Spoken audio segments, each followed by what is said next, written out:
Good morning, everybody. Welcome to the Budget Finance Economic Development Committee. Today is May 19th, and it is now 9:10. Sorry for the delay. We're having some problems connecting with Akaku, but I understand it's been repaired or fixed. This is our Budget Committee, and we appreciate all of you who endured going through Budget Committee for the whole month of April, and now we're back to regular committees. My name is Yukile Sugimura, and this meeting is being conducted in accordance with the Sunshine Law. As a reminder, when your name is called, if you're not in the chambers, please do address who is with you in your room, vehicle, or workspace with you today, and minors do not need to be identified. Good morning, Vice Chair Batangan. Morning, Chair. Good morning. Good morning, Member Cook. Morning, Chair. Good morning, Gabe Johnson. Welcome back from Japan. Good morning, Chair, council members, community members. Oh, let me mute this. Are you on? Yeah. There's no testifiers at the Lanai District Office, and I'm here and ready to work, and ohayo gozaimasu. Oh, ohayo gozaimasu. Chair. Member Cook. Thank you. I apologize. There's the KE office is closed today because our aide is on a meeting and a conference. Thank you. Okay. Thank you. Member Paulton. Aloha kakaya kakako, streaming live and direct from Halea Nui Nui Hilo. It's a semi-public facility with all-day visiting hours. So I'm not gonna say all the nurses and aides that come in and out, and my mom's roommate and like that, because I don't know all their names. Give our best to your mother. Good member. Oh, Chair, Yes. I might have to step away at 9:30 for another meeting, but I'll be monitoring. Okay, thank you very much. Member Rollins Fernandez will be joining us. Member Senensi, good morning. Nice to see you here. Hey, aloha kakayaka, Chair. No testifiers in Hana. Member Uhajens. Good morning, Chair. Good morning, everyone. Good morning. Okay, assisting us with today's... Hello. Oh, I thought I got to you. Sorry, Chair Lee. Chair Lee with a bright star next to it. Good Yes. morning. Thank you. And I'd like to also send my aloha from all of us to Mildred Paulton. Yes. Thank you. Thank you. Okay. Assisting us with today's meeting are our Office of Council Services staff. Appreciate you a lot. And our invited resource persons from the administrations include the Budget Director, Director of Finance, Director of OEB Resources, Deputy Director of Public Works on call virtually, Economic Development Director on call virtually, Deputy Director of Ag, Deputy Director of Environmental Management, and Deputy Corp Counsel Wigglesworth. Please see the last page of the agenda today for meeting connectivity. Today we have 4 items on our agenda, 5 items on our agenda. The first one is, as they are situated here, is Bill 57, Bill 70, 2026, and 80, 2026, relating to the halal of OEV arts. BFED 56, Bill 69, 2026, amending Section 3.36, 190, Maui County Code, regarding upfront disbursements and installment payments for grant recipients. BFED 59, Bill 83, 2026, amending the fiscal year budget, Department of Environmental Management, Sewer Fund, and Appendix A, Part 2, Open Space, Natural Resources, Cultural Resources, and Scenic Views Preservation Fund. Bill 46, BFED 46, Bill 102, 2026, amending the fiscal year 26 budget, Appendix A, Part 2, Open Space, Natural Resources, Cultural Resources, and Scenic Views Preservation Fund, and Resolutions 2553, authorizing the acquisition of real property located at 104A Lower Wai'ehu Beach Road, Wailuku, Kaiehu Bay. Bill BFED 55, Bill 181, 2025, increasing the amount of home and long-term rental exemptions from real property tax. So those are the things on the agenda. And what I'm going to do is I'm going to open it up for public testimony. Do we have people signed up to testify? We do. Okay. So if you are I'm going to take testimony before we take up all these items. And so if you are a testifier, please do sign up in the lobby. Written testimony is encouraged and can be submitted via the e-comment link at mauicounty.us /agendas as well. Under the Sunshine Law, the chair will receive oral testimony for agenda items at the beginning of the meeting and as the item is called up. For individuals wishing to testify via Teams, please raise your hands, clicking on the Raise Your Hand button. If calling in, please follow the prompts via phone, *5 to raise and lower your hand, and *6 to mute and unmute. Staff will add names to the testifier list in the order testifiers sign up and raise their hands. For those on Teams, staff will lower your hand once your name is added, and staff will then call the name you're logged in under the last 4 digits of your phone number when it is your time to testify.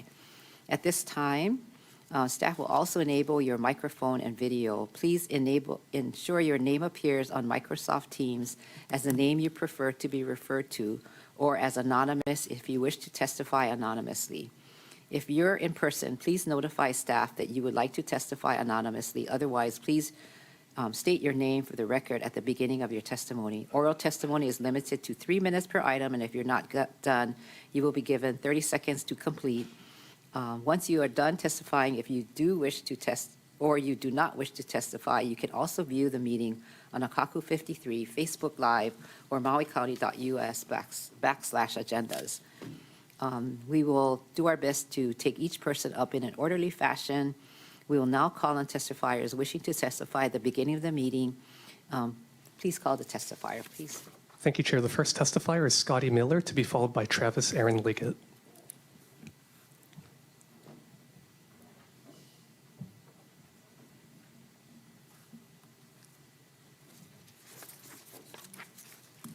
Good morning. Good morning. Good morning. Good morning, Chair and council members. Good morning, good morning, good morning.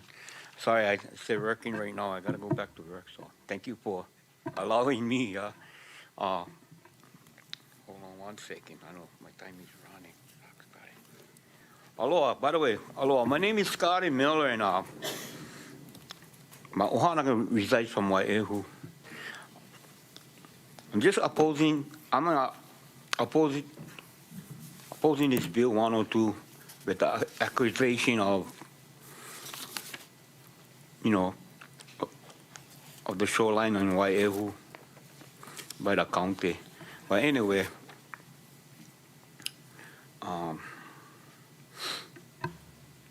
I just here to speak my mind, and it's kind of hard for me, but just gathering my thoughts, because Wai'ehu is carries a cultural memory, good practices, fishing knowledge, family history, and just want to say that. Mahalo for your time, and thank you so much. So I guess I can get back to work. Yeah. Any questions? Yeah, thank you. Any questions for the testifier? See none. Thank you very much. Oh, you do. Member Hodgins? Oh, yeah. I did. Alongo, nice to see you. Thank you so much for testifying. I know you guys have come out before because we've discussed this before. And I think right now we're trying to figure out what to do because the church wants to sell it. And if it's not to us, then it might be to somebody else. How do you feel about that?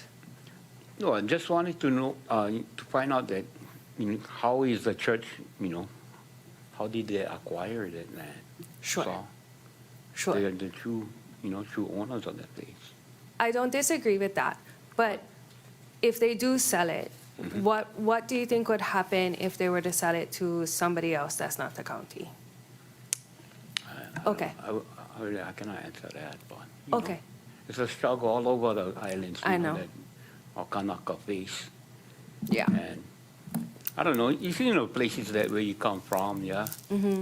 I mean, I can understand that kind of other places, like guys from Hana, same thing. The Yeah. whole island is, it's the same way. But Okay. Thank you. Thank you Thanks for the answering my question. I hope I Yeah. answer them right. But Thank you. No, you're right is right. Thank you.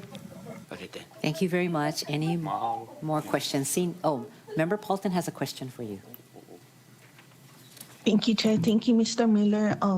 Last time they were saying that they were talking to the church about doing the right thing. I was wondering if you had any knowledge if that had progressed at all. No, I don't have any idea.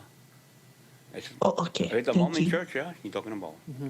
No. Yeah, the Mormon church. I think Miss Johnson was a member, and she said that she was talking. So I just was wondering if you had any update on that. No, I don't. Sorry. Okay. Thank you. Thank you. Thank you. Mahalo, thank you. Thank you very much. Any more questions? Seeing none. Thank you very much for testifying. Mahalo. Mahalo. Next testifier, please. Here, the next testifier is Travis Aaron Liggett, to be followed by Dane Mayo. Mr. Liggett. Good morning, Chair and members. I just want to congratulate you for navigating that budget season. It's so impressive to see how hard you work and the duration. I just want to say thank you. I have this effort where I am engaging in an organized, strategic effort to, this really was a response to Uncle Bobby's testimony that the people who grow food know what to do. It's just a matter of having enough currency to actually Mr. implement Liggett, the plan. can I interrupt you? What item are you testifying on? Yeah, thank you so much, Chair. 83, Bill 83, I'm proposing a new Section 3, which I have provided in the written comments. And it is just a very simple legal framework that routes philanthropic funding to DEM to 10 focus areas to stabilize, I call it the MLAST, Maui Living Aina Sustainability Trust.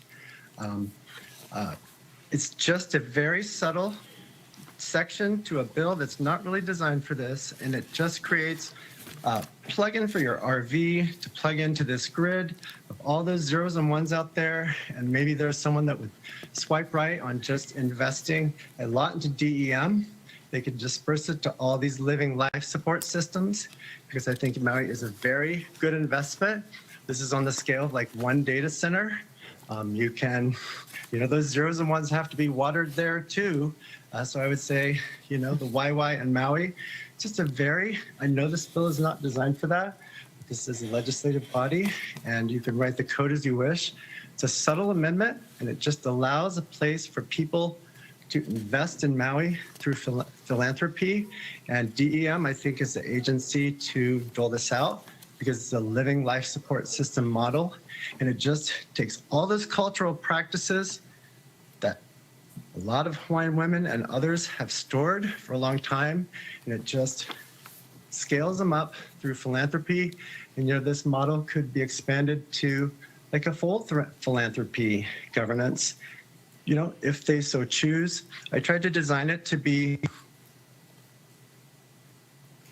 very flexible.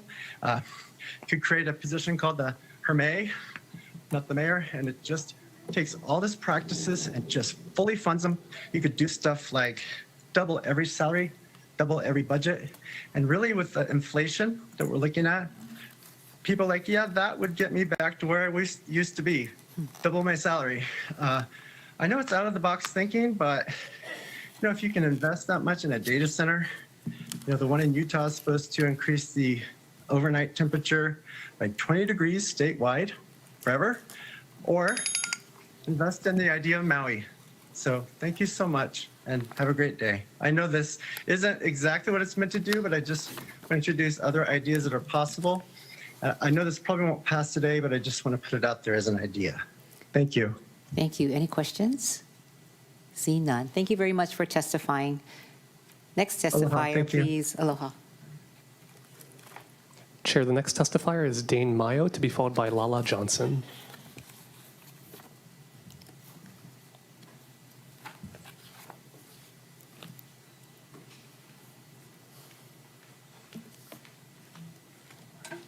Hello, Chair and council members. Good morning. Okay. My name is Dane Mayo. I am here again regarding the Waihu property connected to my family for generations. At the last meeting, I was asked to continue reviewing and connecting our family historical chain of title records. Since then, I spent countless hours going through the old deeds and Hawaiian language documents, conveyances, and historical land records, connecting our family and historical property.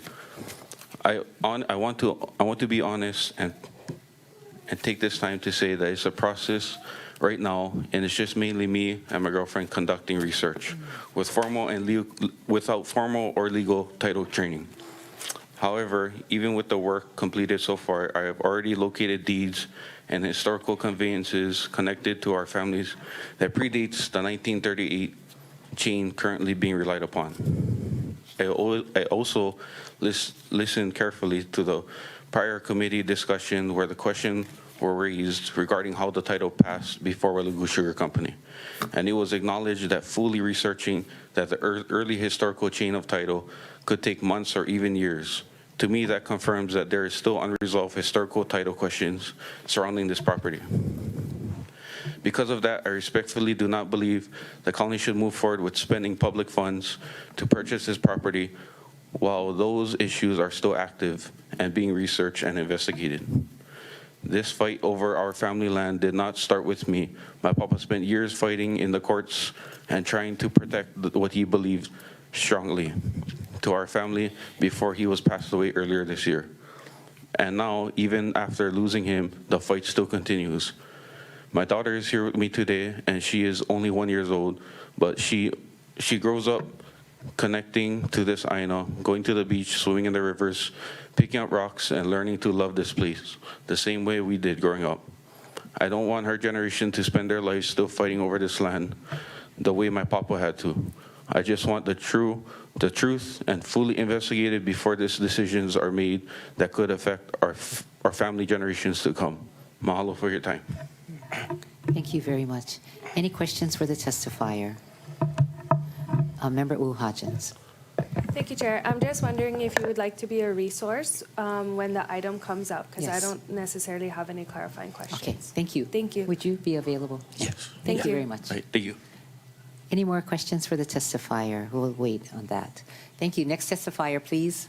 Thank you, Chair. The next testifier is Lala Johnson, to be followed by Kahala Johnson.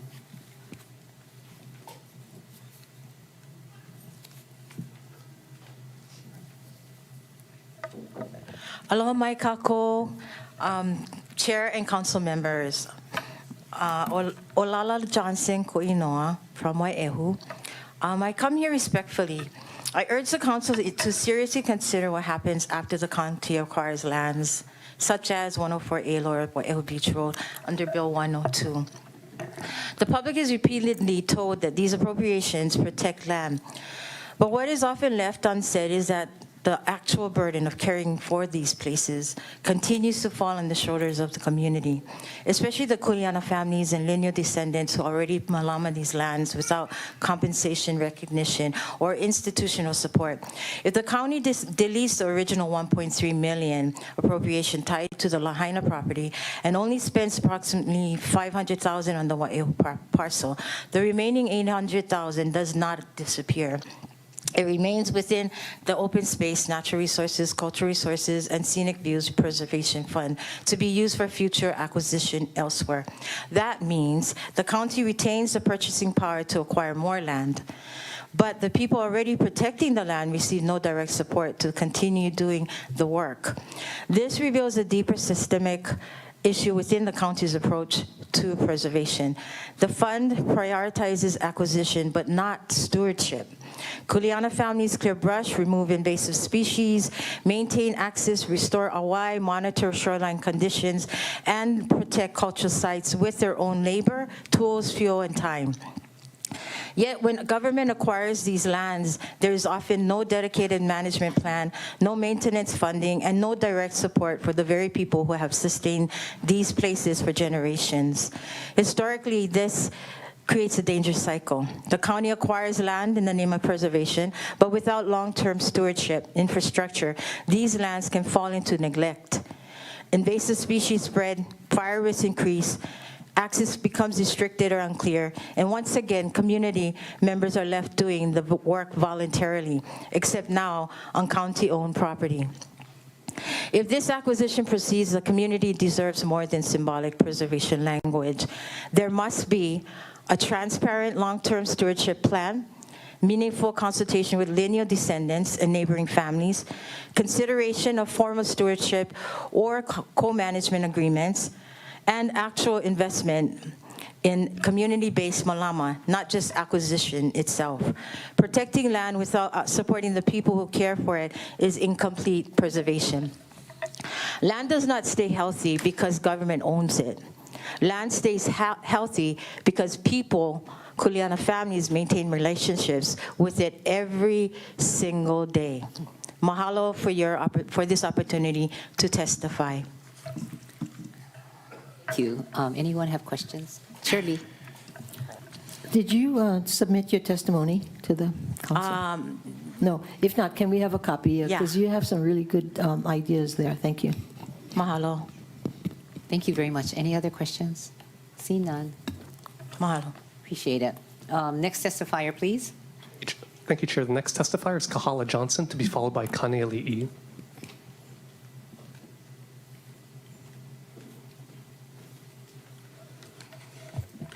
Kakahiaka no, Mayong Buntag.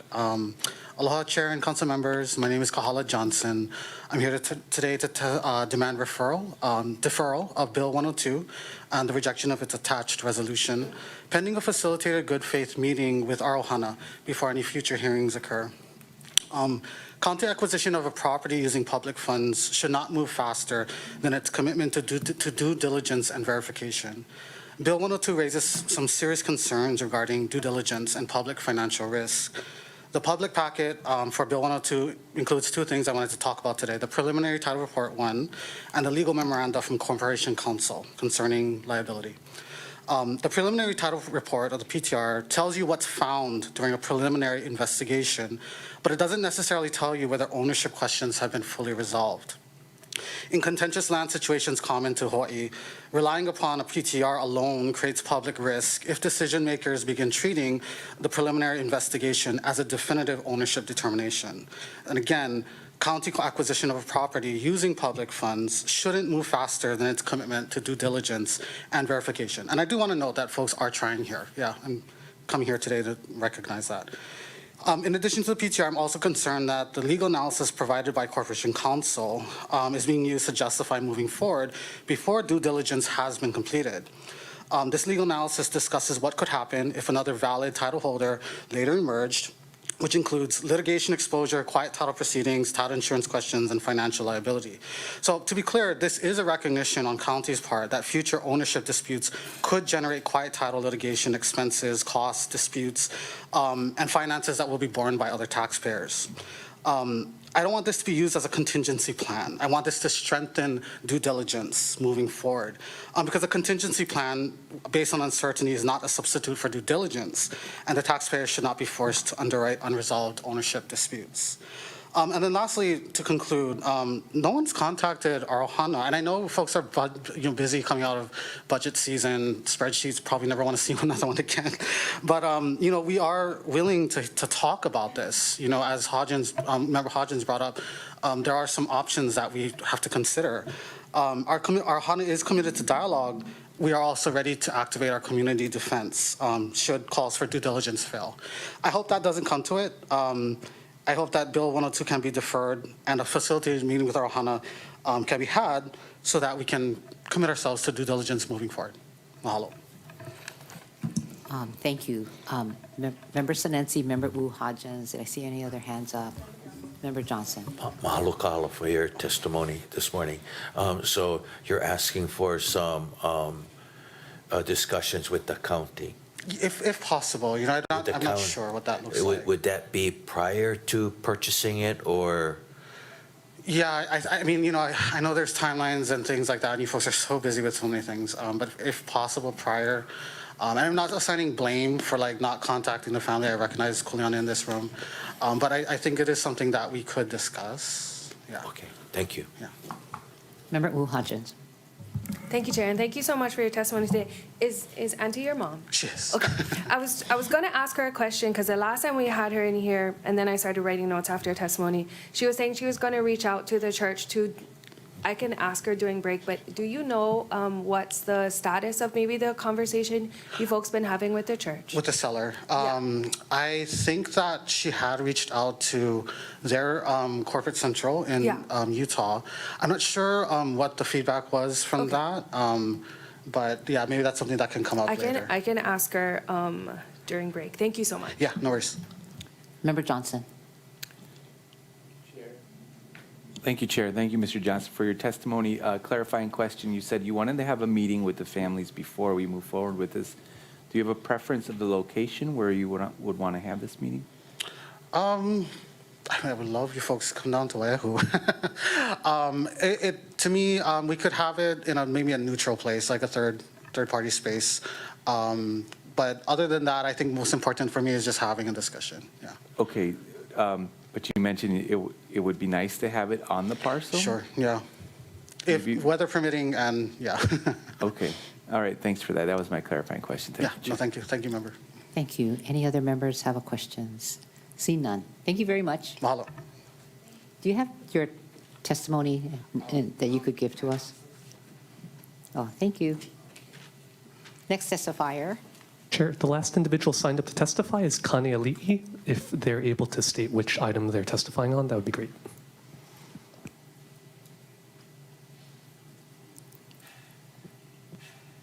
Hello, can you folks hear me? Yes, we can hear you. My name is Kanye. I'm testifying on Bill 102 and Resolution 25-53. I'm also testifying for deferral and opposition. I submitted written testimony to all you folks, the Corporation Council, all the council members, County Clerk, Mayor's Office.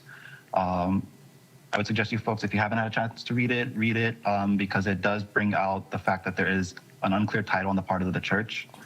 I'm pretty sure, as you folks know, the entirety of Waiahu is part of Land Commission Award 8559B to William Lunalilo. And as far as Waiahu's, actually it's upon 20 of that Land Commission Award. And in his probate, there is a will, and the will is very explicit that the selling of his estates was capped at $25,000. And I know Auntie Jocelyn Costa has brought this up many times. As well in the probate, there's also information that Waiahu was under leases during the time of his probate, and that those leases didn't expire until after his probate was closed. Furthermore, there's a accounting of all the lands that were sold by his trustees, and Waiahu was not one of those. So what that indicates is that Waiahu was never sold. It was under lease. The lease was returned back to him because that's what happens after a lease expired. And it cannot be sold because it's locked by the will. And so the trustees cannot sell Waiahu. And so there's no indication in the title report from that title guarantee showing their chain of title to Lunalilo's LCA because they cannot, because it's locked. And so in this whole discussion about purchasing properties, the county does need to do its due diligence and realize that it can't purchase the property because the seller doesn't own it. And it can't purchase from the trustees because the trustees are incapable of selling it. And that's just the reality of Lunalilo's estate. And so using public tax dollars and public funding to make a purchase that is not a clear title is a major liability.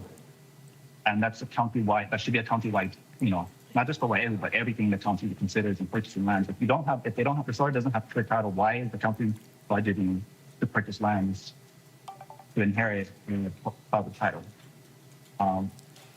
But that's all I need to just say. All the exhibits are provided for you folks very clearly in the written testimony. And so if there's any questions, let me know. Thank you very much. Any questions for the testifier? See none. Thank you very much. Next testifier, please. Chair, that's all the individuals signed up to testify. If anyone in the audience or Teams would like to testify, please come up to the mic and begin your testimony, or use the raise your hand function on Teams and staff will unmute you. Here's a brief countdown. 3, 2, 1. Seeing none, Chair, no one has indicated that they wish to testify. Thank you very much. Members, with your permission, I'm going to close public testimony at the beginning of the meeting, and we'll always receive written testimony. Thank you. Thank you. So we're going to the first item. Ka'ehube is the fourth item on the agenda, so we have a few items before that. So I'm hearing my agenda in terms of priority. for time sensitivity. So the first item is BFED 57, Bill 70, 2025, and 80, 2026, relating to the halal of OEV arts. Remember, this item is amends fiscal year 26 budget by adding $4 million in the bond lapse bond funding, adding a new capital improvement project appropriation for the halal of OEV arts, and updates Appendix C accordingly. Bill 80 is a companion bill, bond bill. It amends fiscal year 26 general obligation bond authorization ordinance to add a $4 million appropriation for the halal of OEV arts and adjust the totals accordingly. The transmittals share that the funding would extend consultant contracts and restore project items that had been removed, including kitchen equipment, telecom, and security infrastructure, a rooftop photovoltaic system, audio-visual systems, and acoustic treatment for the event space. Assisting us with our discussion today is Budget Director Milner, Director Martin, she must be online, I guess, Director Molital, Mr. Shupak, Civil Engineer for the CIP Coordinator, because members, you know we don't have a CIP Coordinator. Deputy Director Barane is online, available for questions if needed. So at this time, can we have the presentation about this bill, or these bills? Sure. Thank you, Chair. Good morning. My name's Erin Wade. I'm the Deputy Managing Director. I'm just going to quickly share the website that shows halal OEV art, and to give you a quick refresher of the site, its location, and the content of the site. And they're going to get me online in just a second. Just as a refresher, this facility is located in Wailuku at the corner of Vineyard and Church Street. It is a county-owned parcel that was part of the Wailuku Municipal Parking Lot, as well as a couple of additional lots that were purchased in order to construct both the parking structure as well as the halal OEV art. Sorry. Oh, there we go. Okay, it's about to come up. Okay. The facility itself is about 47,000 square feet in total. It's a two-story structure. It is currently under construction. The project was bid out, previously to the planning efforts. We did reach out for congressional direct spending for this facility as well. We received $11 million in congressional direct spending for this facility, so therefore all of the planning efforts also included the federal processes, including Section 106 consultation, as well as the NEPA EA. All of that was completed and the project was bid out for construction. This is the website, should anyone be interested in taking a look. This is the wailukulive.com/HOA. It has the narrative about the facility. It also has a webcam so that you can see live construction updates and where we're at in terms of construction. So the facility is going vertical at this stage, and Dan can share a little bit with you about how construction methods changed as we value engineered post-bid.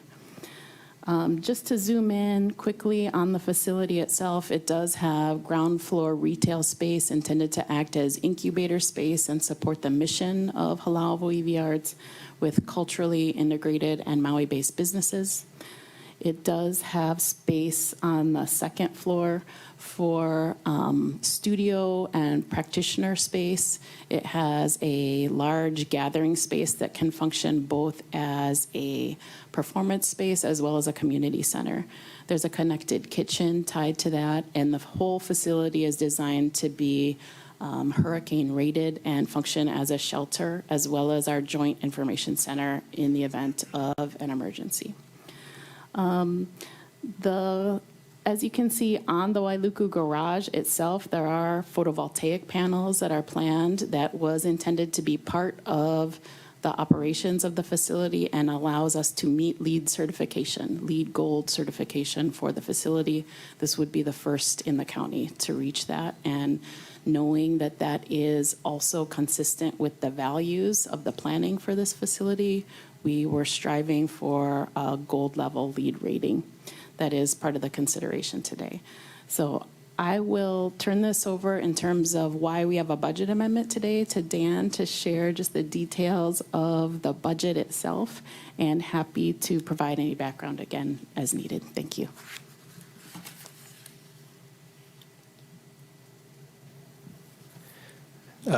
Thank you, Chair. Thank you, council members. Thank you, Deputy Managing Director Wade. As she mentioned, the project was bid out in the fall of 2023. The original bid amount came out to 52.7 million at the time. The county, including the congressional directed spending, had 46.5 million. So we had a $6.2 million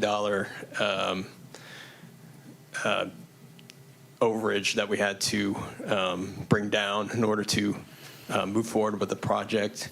So we proceeded with the contract with the hopes that we could bring the costs down prior to proceeding with construction.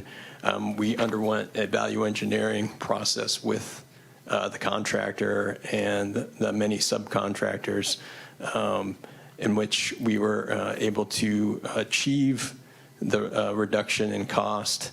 Some of those reductions included a change of the construction methodology from, just to get like slightly technical, sorry. We went from what was going to be 100% cast in place concrete walls, and the walls you see are going up now are actually what are called tilt-up panel walls, which are precast. So we went from the cast in place to kind of a hybrid approach of mostly precast tilt-up walls with only a few cast in place walls. There was a change in the roofing material from standing seam metal roof to asphalt shingles. There was a reduction in various architectural features, such as elimination of clerestory windows, exposed wood beams, a stone masonry veneer, and kind of finish touches like stamped concrete in the courtyard area. Then there was a general reduction in various interior finish items as well. So that brought the cost down to 6.2 million. We were able to proceed with the construction. However, there were a few end of project items which were quoted in the original bid but could not be included in the contract. And that's the bulk of what this budget amendment request is asking to restore. Some of those end of project items include commercial kitchen equipment for the commercial kitchen that's being constructed, telecom, data, and security infrastructure, a rooftop photovoltaic system, and an audiovisual system and acoustic treatments for the event space that's being built on the second floor. The amount also includes an allowance for materials and labor cost escalations for the add-back items, as well as time extensions for the AE and construction management contracts that the county has to support the project.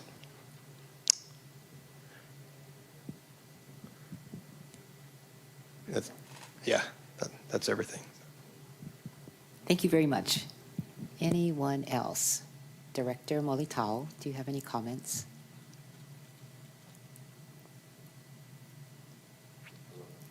Oh.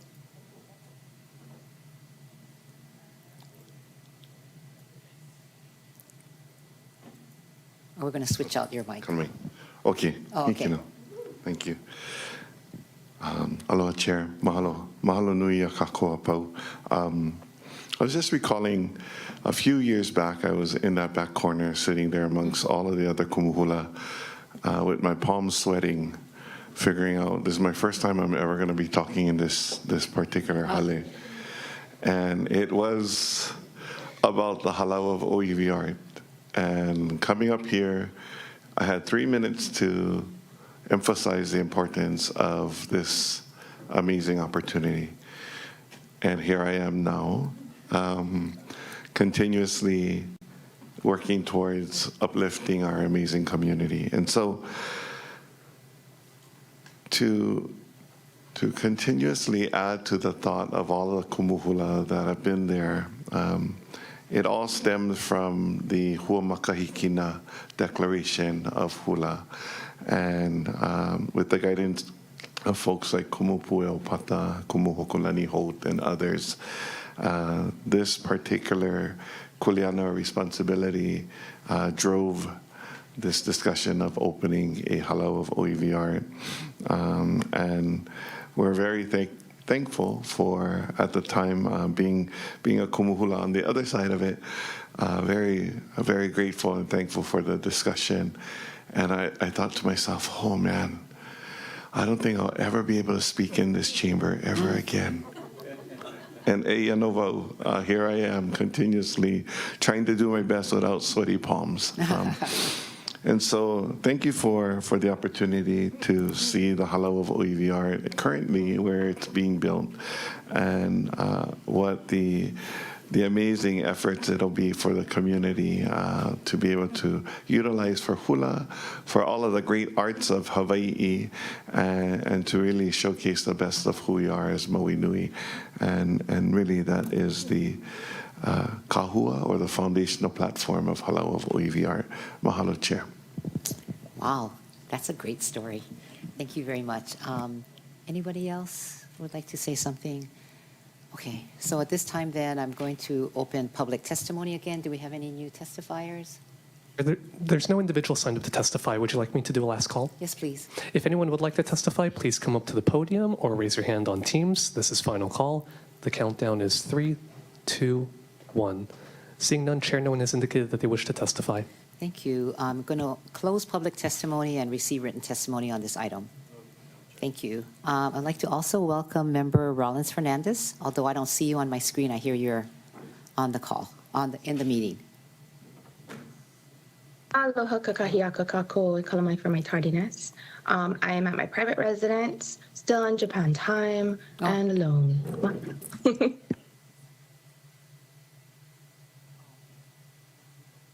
Thank you. Thank you. Welcome, Member Rollins Fernandez. Welcome back from Japan also. Someone raised their hand right when I was saying we're closing public testimony. So members, if you would allow, I'd like to hear from that testifier. Please proceed.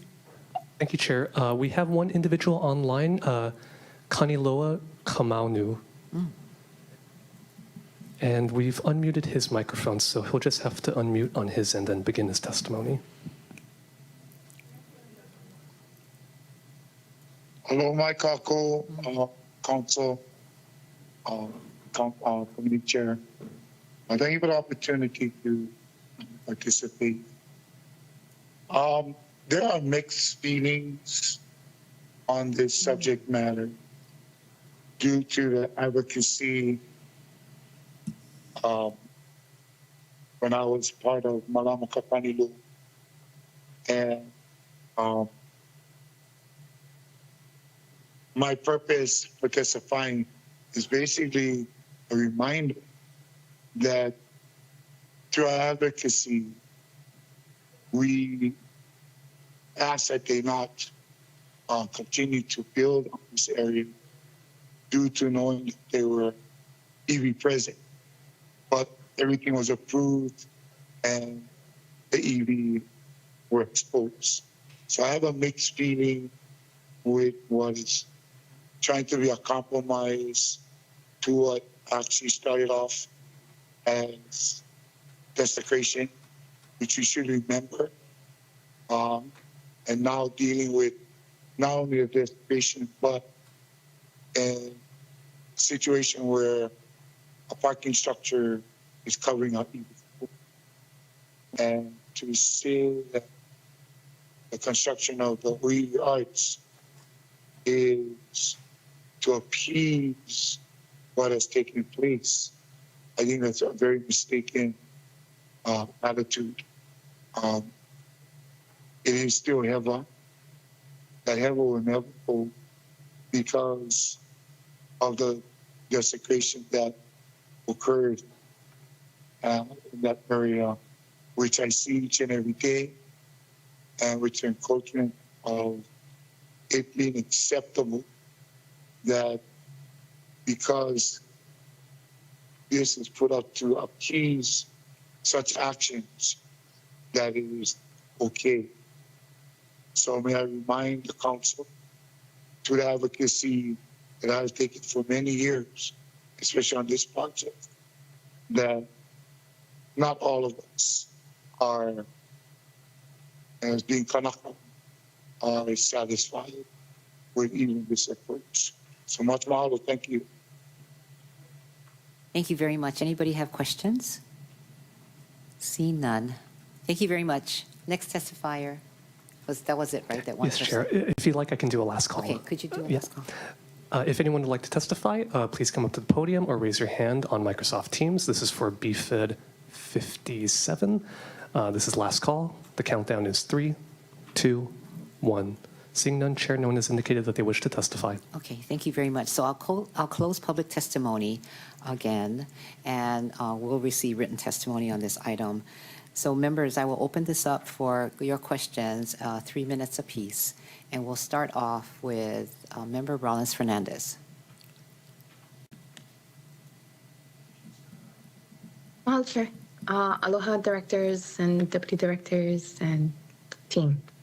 Mahalo for your presentation and for the update. I got really excited when I could see the walls over the barrier.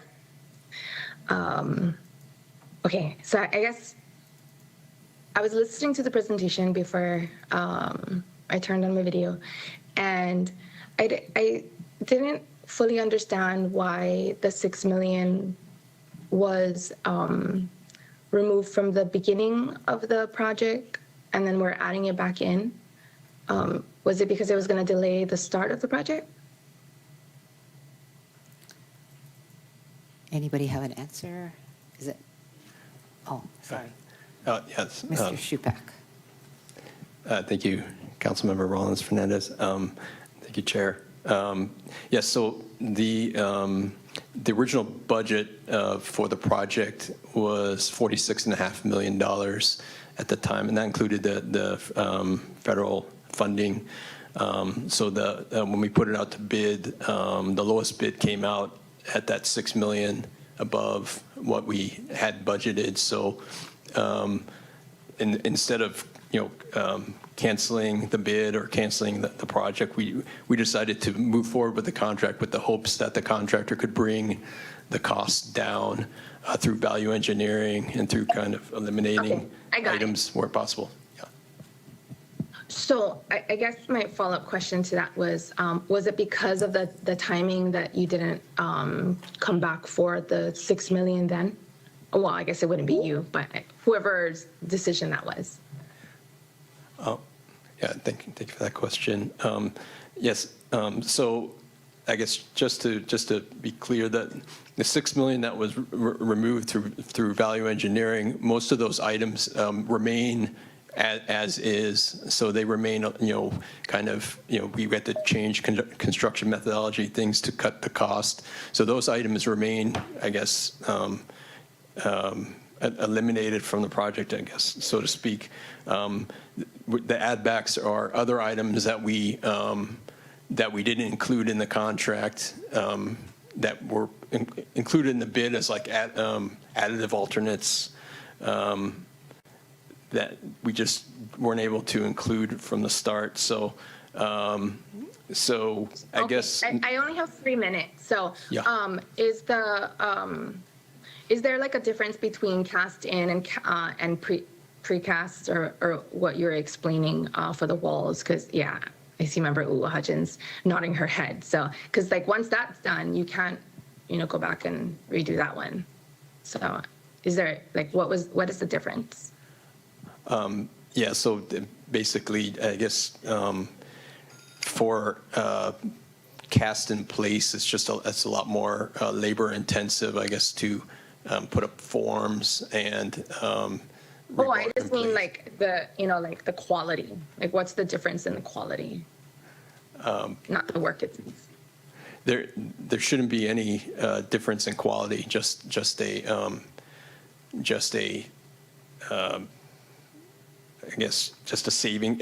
It's a savings in cost, but it takes longer to install. So we have the cast in place was preferred, right? Because that was what was initially budgeted for. So that was what you would have ideally wanted. Yeah, it's a faster method. Yeah, so we made some allowances with the contractor to allow for the methodology that would take a little bit longer but cost less. It's in terms of, I guess.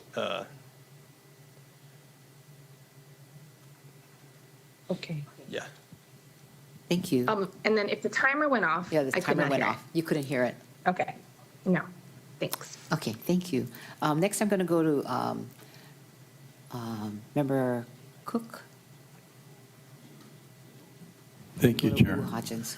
So there's, when the original bid was over, it was, items were deducted. Was part of the savings from value engineering? How much was value engineering savings and how much of it was elimination of components? Mr. Shu. Broad strokes, because we don't have much time. Yes, thank you, Member Cook. Thank you, Chair. Yeah, so basically the 6.2 was pretty much all value engineering. I think the only item included in that was considered value engineering was some of the acoustic treatments that are being added back. Yeah, so it was, that was 6.2 million, and that kind of remain removed from the project or value engineered out of the project. Yes, I mean, tilt up instead of cast in place is a savings. It's not necessarily a lesser product. It's just different connection details, and without getting in the weeds, it's a substantial savings, and it's also a lot less materials. As far as so what is this money for particularly? I mean, if it isn't the building, because the value engineering brought the cost down, and you mentioned things that were in the contract but were accessory. I don't understand what that is. It was either in the contract or it's not in the contract. Well, yeah, so the contract consists of, the base bid items, and then there's a list of additive alternates, which are usually items that if the project comes in under budget, we can add those items in. So the 52 million included basically all the base bid items, and there were all these additive alternates, of which roughly 4 million, or about 2.8 million is what we're adding back, and then there's an allowance for escalation and whatnot. So my question, ballpark, how many of, I'm gonna call them bolt-on items, the appliances, utilities, and sound stuff, things that aren't part of the structural integrity of the building, that are a little not necessarily the architectural features. How much of that is this money? Because I have a little proposal. I just wanted wondering. Go ahead. I would say pretty much all of it. Yeah, I mean it's the kitchen equipment, photovoltaic, infrastructure for telecom and security. It's audiovisual system for the performance space, as well as all the acoustical treatments. Cool. So yeah. I'll give you my suggestion. If you put if you put the standing seam metal roof back, some of the architectural deducts that were things that you're not going to be able to change later, and maybe the county could consider having a list of items, prices and items that the community, they could do a community outreach for, as far as like, we'd really like to have this stamped concrete in this area. It doesn't have to be done until X. And would you be willing to contribute to that? I think it's an opportunity because this is a multi-generational, very dynamic keystone cultural community project that it seems appropriate to be able to do that type of outreach. And I think it would be very reciprocal, not only financially, but for the community to feel participating. So I just put that out there for the budget committee to consider. And I think now is the time to spend money and not buying stuff and having to fix it. So we can do it prudently, but not save money superficially and regret it later. Thank you. Thank you.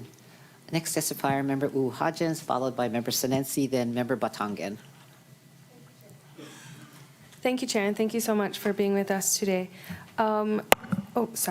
So initially, the bid amount came out at 52, and then you needed to reduce it by 6.2, bringing it to 46.5, yes? And then this is an additional 4 million, making the, hopefully, final grand total cost 50 million, 0.5. Okay, and should that cover all of the anticipated needs? Are you going to be asking us for more money, or this is good to go? Thank you, Member Hodgins. Thank you, Chair. We anticipate this will cover everything. We can't say, it's the construction landscape, with cost escalations and whatnot. It's been very, very volatile. Yeah. There is there's a little bit of contingency in the project that we Okay. have currently. Okay, good. We have a little bit over $1 million left in contingency. Okay. So we're hoping not to burn through all that. Okay. But I mean, yeah. kitchens are notoriously expensive, and a commercial kitchen is extremely expensive. So I was just double checking, making sure you do have everything you need and some cushion, because we have been seeing over and over again, you folks come back to us and like, oh, psych, concrete was more than we thought, right? And we are seeing that constantly. So I just want to make sure you guys are budgeted appropriately. And then when is the anticipated finish date and open date for the Halau of Oiwi Arts? Yes, the expected construction completion is summer of 2027. Summer 27. Okay. Okay, so you guys have a year. Okay. Yeah, probably Looking move forward in. to it. Yes, like fall 2027. Okay. Oh, you just said summer, not fall? Oh, no, sorry. Okay, which is it? Construction completion, summer Okay, 2027. summer, and then going to be open, grand opening fall? Yes. Okay, we heard it here first, folks. Thank you. Okay, very good. Member Senensi, followed by Member Batangan. Oh, okay, thank you. Just for Budget Director, the 4 million will be coming out of the bond fund. Thank you, Chair. Thank you, Councilmember Senensi. Yes, this would be bond funding. And we're still within the percentage of use of bond funding? Thank you, Chair. Thank you, Councilmember Senensi. Yes, we're still under our percentage, and we're also under the loan transfer amount currently allowed by the general budget provision. Oh, okay. All right, just checking. Thank you. Thank you. That's it? Yep. Thank you. Member Batangan, followed by Chair Lee. Thank you, Chair. So I have a question on the additional alternative scope. How much of that scope was part of the initial project that was pitched to this council when they approved funding for the project? Who would that be?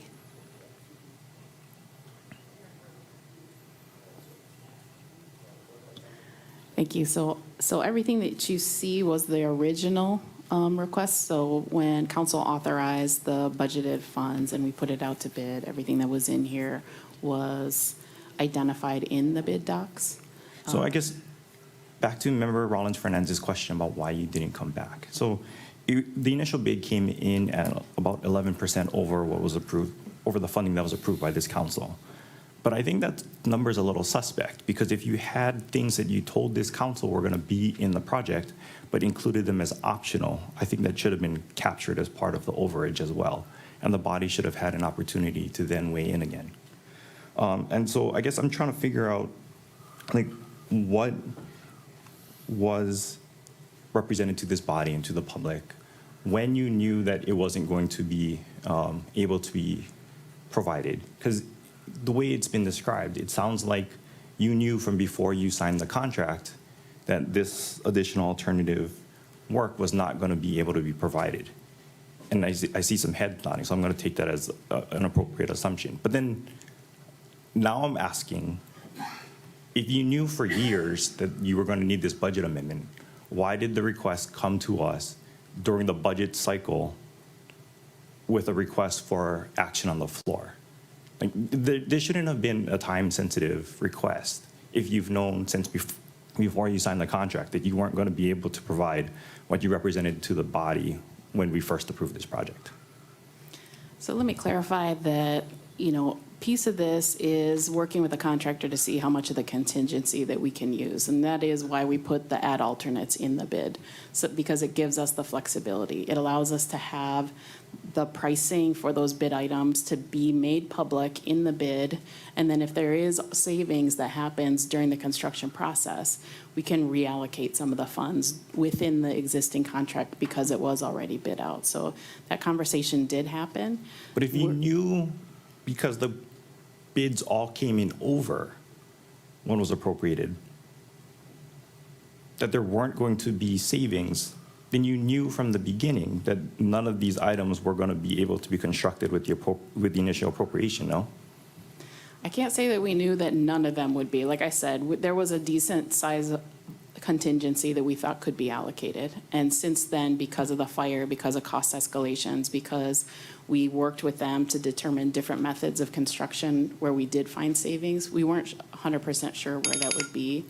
And I think in terms of a project management perspective, we would much rather be able to keep the budget at where the council has set it for us in terms of a limitation and try to build to that and be responsible with those funds and then come back when we know we need it and not necessarily allow a contractor access to that fund or to just keep changing the bar for the contractor, because that continues to push up prices that we get in from our bids, because the assumption from the contractors community then is we can just continue to come back and ask for more money.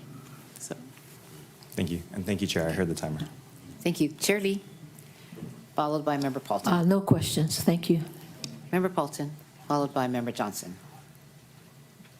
Thank you, Chair. Thank you, Administration. I'm sorry I missed the presentation. I didn't see anything in the meeting details about additional alternative scope. Is that been provided in the presentation in writing? Deputy Director Wade, is that you?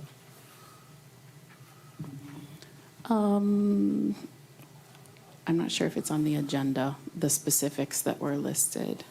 But the 4 items, the commercial kitchen, the telecom data, security infrastructure, the rooftop photovoltaic, and the audiovisual system. If you want more details, we can submit that in writing if you prefer. Thank you. That's sufficient for me. My question centers around that this is also an emergency evacuation shelter. And was it being built to Category 3 standards? Yes, that's correct. Category 3. And with this being like some sort of Godzilla El Nino, would people be sheltering there if it was Category 4 or 5 coming at us? I would need to. And what is the capacity of the shelter? How many people could it accommodate?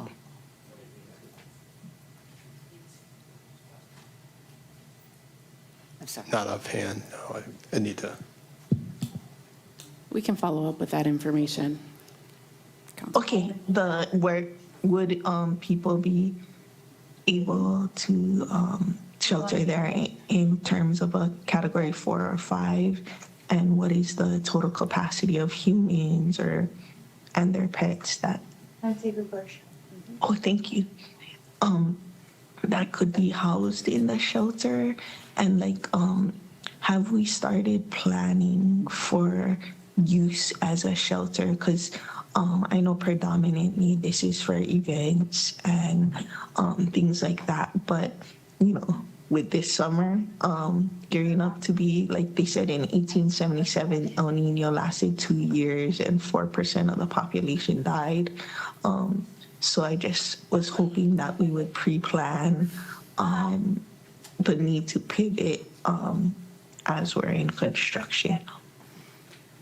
Thank you for that question. We are actually in the process of developing a management plan for the facility because we have multiple users. As you know, Kaunoa is also a user of the facility. So both the management and maintenance as well as the emergency operations, the facility is going to be developed into a document that we'll bring back for you folks as well. And then I know the details are great. in the. I'd love to know more about the maintenance. I was just going to say, I know the details of the operation as a shelter is in the environmental assessment document, so we can pull that and share that with you as well. Thank you. Okay, my other question was going to be about maintenance. I met someone from Wyoming, I think, where they said that they have a contingency fee for maintenance, repair, and upkeep built in. Are we looking to do anything like that? Because, you know, when it's brand new, it's brand new. But as we know, there's plenty of old stuff that we're having to now fund.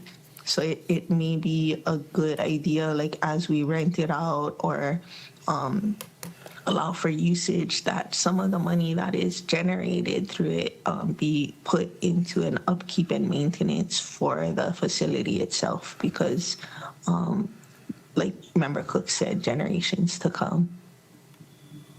Go ahead. Yeah, thank you for that. That will all be in the management plan, and then as fees are set, that will come before you folks in a fee schedule as well.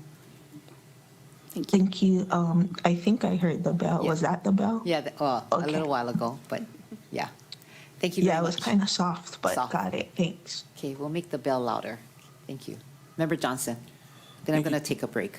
Okay, thank you, Chair. I'll just have one quick question because many of my questions have been answered already. And it was a follow-up on Councilmember Paulton's lines of questioning about the management plan. Do we have a ETA on when we'll be able to see that? Thank you. Yes, that's in development right now. The hope is that later this summer we'll have a draft available.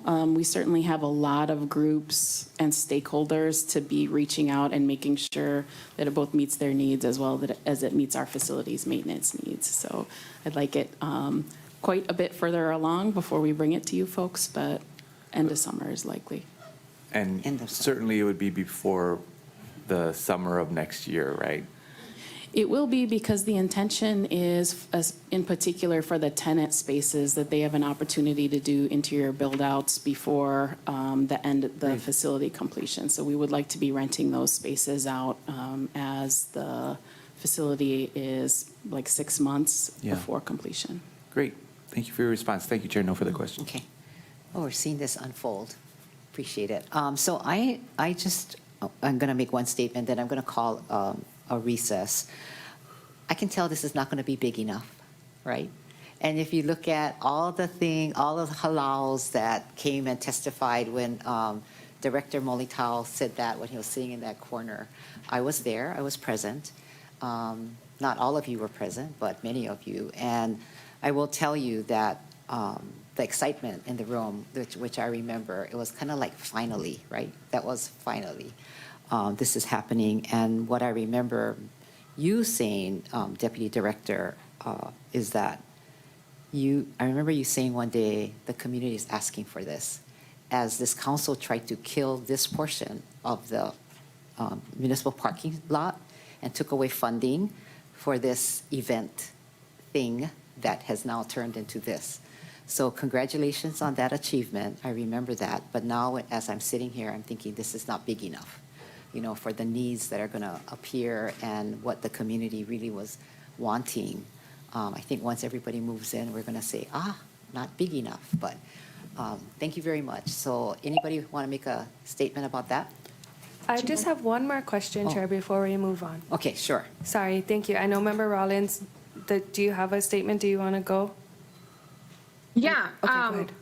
because I was the one that killed the previous project, the Civic Center. There was going to be a Wailuku Civic Center, and we defunded it. And then there was $40 million, and I passed the resolution to support the Huamakahikina Declaration. And from out of that was born the Halau of OEV Arts. Yes. And we approved that. And what I said then, and I'll say it again now, is that this wasn't meant to be the only one. It was meant to have one in every district, the way that we have baseball fields, swimming pools, gyms. There should be a halau of OEV Arts in every district. Mahalo, Chair. Okay, thank you. Member Wu Hodgins. Thank you. Can you please provide me a quick breakdown on how the $4 million will be spent for all the things listed? So you have a $1 million condition or contingency fund. How much do you think the commercial kitchen is going to cost? Member. Thank you, Member Hodgins. The kitchen equipment, the original bid amount was $670,000. Okay. And then we added in contractor escalation and overhead and profit, and it came out to around $770,000. 770. Okay. And then what about the PV? PB, originally, the original bid amount was $463,000. Okay. With the markup and escalation was $532. 532. Okay. And what about audio? That was 905 in the 905,000 in the original bid, and with the markup is 1.04 million. Okay. And security? That was 567 in the original bid, and with the markup, 652. Okay. Is there anything else that I missed? Yeah, and then there's professional services, contract extensions, totaling around 854,000. Okay. Okay. Okay, thank you. That's all I Oh, had. sorry. There was the acoustic treatments, and that was 169 originally, with the markup 194. Acoustic. Okay, thank you so much. Okay, I'm Power Chair, thanks. Thank you very much. So for first round, I'm going to now call a recess. So can we come back like at 10:40? Is that right?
Welcome back to the Budget Finance Economic Development Committee. Thanks for letting me take a short break. We are back to Bill 70 and 80 regarding the halal of EV arts. And members, I'm going to ask for the administration to come back with a detailed breakdown of all the expenses that were talked about to Member Uhajans, and I think Member Batangan had questions regarding the expenses and questions on construction, which was Member Cook had questions, but I'm going to ask you if you could come back with some more detailed information for second reading. And staff, you do have the questions to ask, right? So at this time, Member Sinensi, you have questions? Thank you, Chair. Just a quick, this is not time sensitive or anything, Director? It is. It is. Oh, so you're going to bring it back up when, Chair? You want me to ask, you're asking me what my recommendation is? Oh, yeah. Okay. Yeah. For second reading? Yeah. Oh, okay. Thank you. I was making you nervous. Yeah. As we're sitting at the end of the fiscal year. So members, at this time then, staff is going to send written the questions that you have. Does anybody else have any more questions on this before I make my recommendation? Member Batangan. Thank you, Chair. Yes, staff, can I ask that you also transmit the following questions? Will use of the money for the halal be used to do any improvements to the parking garage? And then can I ask for a commitment that no operational dollars will be needed for construction? And then I don't know exactly what the wording of your question is going to be, but I would like a breakdown of the full $50.5 million rather than just the breakdown of the additional money that's going to be needed. Thank you, Chair. Okay. Anybody else have questions, members? Seen none. All right. So at this time, Member Paulton, do you have a question? You got the ones that I had earlier, yeah? Okay. The one about the category 4 and 5, if they're going to shelter there, and the capacity of the. Yeah. Are you in the church? Okay. So you got that. Right. Okay. All right. So my recommendation is I'm going to recommend passage on first reading. Bill 70, 2026, and Bill 80, 2026, incorporating any non-substantive revisions. So moved. So Second. moved Member Uhajan, second by Member Sinensi. Any more discussion on this? See none. All in favor, raise your hand, say aye. Aye. This looks like 9 ayes. Motion carries. Thank you very much. Thank you very much, everybody. Nice seeing you. So we're going to go to the next item on the agenda, which is BFED 56, Bill 69, 2026, amending Section 3.36.190 Maui County Code relating to upfront disbursements and installment payments for grant recipients. Bill 69 amends Section 3.36.190 Maui County Code to provide more flexibility in the grant disbursement process. As drafted, the bill would allow county agencies, based on a determination of need, to provide advanced disbursements of 10% or more installment payments or both. This item continues the committee's broader work on how county grants are administered and dispersed. Assisting us with our discussions today is Budget Director, Director Martin for Finance, Economic Development Director Rojas Latisi, Deputy Director Heva Heva is available virtually. Yes, I don't see him here. And Deputy Director Peterson is available virtually if there are questions. Because Councilmember Johnson introduced this bill, I'd like to first recognize him for any opening comments. And after his comments, I will ask for comments from the Chief of Staff, then Budget Director, then Finance. Thank you very much, Member Johnson. Thank you, Chair. Thank you, members, and thank you, departments, for all helping us out with this bill. I think the key word was mentioned in Committee Chair Sugimura's opening remarks about having flexibility, and that's a good thing. The folks, our nonprofits who are doing this kind of work, are under all kinds of deadlines, and they're nonprofits, so they're working on very small budgets. I think, working with the grantees, working with the administration, as well as the public and the grantees on how the grant disbursements needed to be improved, flexibility came up time and time again. If you recall, members, the survey we put out really showed that there is work to be done on our end, and I'm so happy that the department is here to kind of add to this, because this wasn't done just solely by me, the introducer. This was working hand in hand with the department. So that's my opening remarks on that, and if everybody has any questions, everybody's here to answer them. Thank you, Chair. Also did a survey of different grantees, and you put a lot of effort into this, so thank you very much. And your patience, because I think we tried to take this out maybe 3 times already. Yeah, well, no good deed goes unpunished. All right. Next, does the department or administration have any comments? Thank you, Chair. Yes, and I'd like to echo Councilmember Johnson. We really appreciate his efforts on this. He convened a meeting with all of us as well as some of the nonprofits, so we were able to get their perspective as well, which was very helpful. This is the result of that meeting as well as meetings with the Grant Manager Working Group and the Budget, Finance, and Corporation Council Working Group. That's how this all came together. I really appreciate everyone's input. This really was a group effort, and I think it shows the result of these cross-departmental conversations that we've been having over the last over a year now, I think. I think breaking down those silos is really making a difference and allowing us to come together with solutions that benefit both our county employees and our nonprofit partners. One thing I did want to mention, I did want to make it clear that the reduction from 25% to 10% is not intended to across the board reduce it. That was a request. We have several partners who don't want a disbursement as high as 25. They prefer to take a 10% disbursement. So we just wanted to put that in the code. As the council members are aware, we do disbursements ranging from 10% to 90%. So that's not intended to cap at 10%. That is the floor. So I just wanted to flag that, and happy to answer any questions that the body may have. Thank you, Chair. Next, we have Director Martin from Finance. Any comments? I don't see her, so she must be online, right? My camera. Yes, thank you, Chair. The Department of Finance has reviewed this bill, and we would like to thank everyone, all of our partners, for working on this bill. We appreciate being included in the conversation, and we look forward to improving the process. So thank you. Thank you. Economic Development Director, Rojas Letici. Good morning, Chair. Good morning, members of the council. No opening comments from my end. Thank you. Okay. Deputy Director Heba Heba had to log off, so he has Ana Mejia Vasconcelos. Director, Department of Ag. Any comments? No, just wanted to thank the council and other county departments. We are definitely in support of the proposed language. Thank you. Okay. Deputy Director Peterson, you appeared in person. Thank you very much. Thank you, Chair. Thank you, council members. DM and EPNS in full support of this bill. Like everyone else, we'd like to thank everyone for their hard work and helping to make this grant process a little easier and smoother for everyone. Thank you. Okay, thank you. Thank you very much. Nice seeing you here, by the way.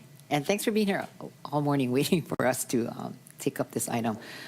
I also want to hear, especially from Chief of Staff.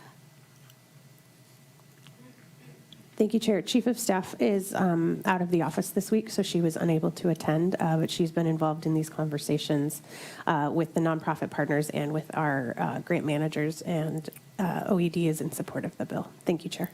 Okay. And Member Johnson has spoken. So this time I'd like to open up for public testimony. Anybody? Chair, there's no individual signed up to testify. Would you like me to do a last call? Please do.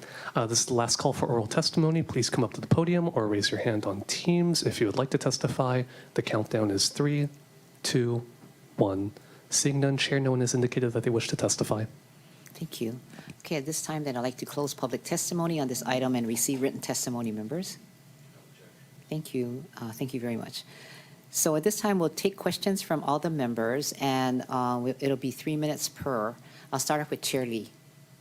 Chair Lee, then go down this way. Member Paulton, Member Johnson. I really don't have any questions. I am in support. Okay.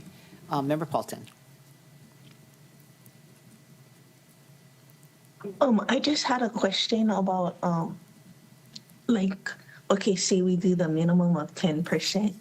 Is it a one-time thing? Like, what if they take out the 10%, they use it as described, and then they're ready for the next step? Can they take out another 10%, use it as described through to the whole 100%, or is it a one-time upfront disbursement? Director Milner. Thank you, Chair. Thank you, Councilmember Paulton. This bill provides a possibility for either. There's an option for installment payments or for a one-time disbursement. That will be a discussion between the department and the grantee to determine what would be best for their needs. Generally, we do withhold the last 10% until all documentation is received as part of that allotment process. But other than that, it can be either. Thank you, Chair. And just clarifying that by installments, you mean multiple upfront disbursements? Thank you, Chair. Thank you, Councilmember Paulton. Yes. And then what is the recourse if, say, like we do that perhaps, and by the fourth upfront disbursement, whatever happens, like, I guess in one case it could be like, we've had COVID, we've had the fire, potentially like the nonprofit, like scraps and disbands, or somebody passes away. What is the recourse if things go wrong with the upfront disbursements? Thank you, Chair. Thank you, Councilmember Paulton. I'll speak briefly, and then I'll ask Director Martin to chime in as well. But that's part of the reason we don't disperse that final 10%. To allow us some leverage, maybe. I guess that's a harsher word than I would prefer to use, but it allows us to, exactly, no. It allows us the opportunity to make sure all of the paperwork is in alignment before anything happens. Now, if we do have a situation where a grantee takes the money and doesn't provide the documentation, at that point, we would need to go to them to ask for repayment, which can lead to litigation. But I will let Director Martin speak to that. Thank you, Chair. Director. Yeah, thank you, Chair. So in the event that the grantee is unable to return the money, we basically start engaging with the grantee, start talking with them. Sometimes we can work things out with them. The reason why we worked on this bill was to create installments, and in creating those installments, we're going to create installments that are appropriate for the grantee so that we don't run into this situation. Okay, and then like, I think the bell rang, but my follow-up would have just been on like cases out of people's control, like, what if they were doing work in Lahaina when the fire happened, or like, we wouldn't hold that against them. Like, that's a freaking freak show, Mr. Godzilla El Nino situation. We wouldn't like try to put people in jail for that, right? Director Martin. You come to court. So if there are unforeseen circumstances, it may result in the grant being amended to address those situations. Okay. So they're going to work with the, maybe because of the fire, it would be extending the performance period of the grant. And then they would work with their grant manager we would amend the grant to, receive the benefit that we originally engaged for. Okay, I think I heard the bell, and I'm sure that my fellow members will cover whatever I left off. Thank you so much. Thank you. Next, Member Johnson, followed by Member Rollins-Fernandez and Cook. I don't have any questions. I just support the bill. Thank you, Thank Chair. you. Member Rollins-Fernandez. Same, full support. Mahalo, Member Johnson, and everyone in the admin for working hard on this. Thank you. Member Cook. Thank you, Chair. I don't have any questions. I'm supportive, and I'm hoping that some of the, as it's moving forward, some of the things that are working and not working, we can kind of know what's going on so we can be of assistance. A lot of people will reach out to our offices regarding issues, and we're not managing it, but if we can kind of have a clue, if there's some aspect of it that's problematic and working on it, then we could relay that to them. So anyway, I'm glad that these grantees are going to be able to provide services. Thank you. Okay, thank you, Member Cook. Member Hodgins, followed by Sinensi. Thank you, Chair.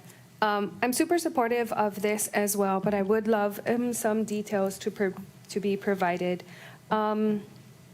So based on determination of need for the agency when they're able to qualify for upfront disbursements, what's the policy? How are people going to make that decision? Thank you, Chair. Thank you, Councilmember Uhajin. Yes, we're working with the departments to develop guidelines around that. Currently, I can say, at least for OED, we ask the grantee to just submit a request stating what the funds will be used for and why they need them upfront rather than as a reimbursement to demonstrate, say we need to pay our payroll and we don't have $20,000 in our pocket right now, so we need this upfront. And generally, those requests have been granted for the most part. We just ask that there's solid justification, not just the code says so. Thank you, Chair. Sure. Okay.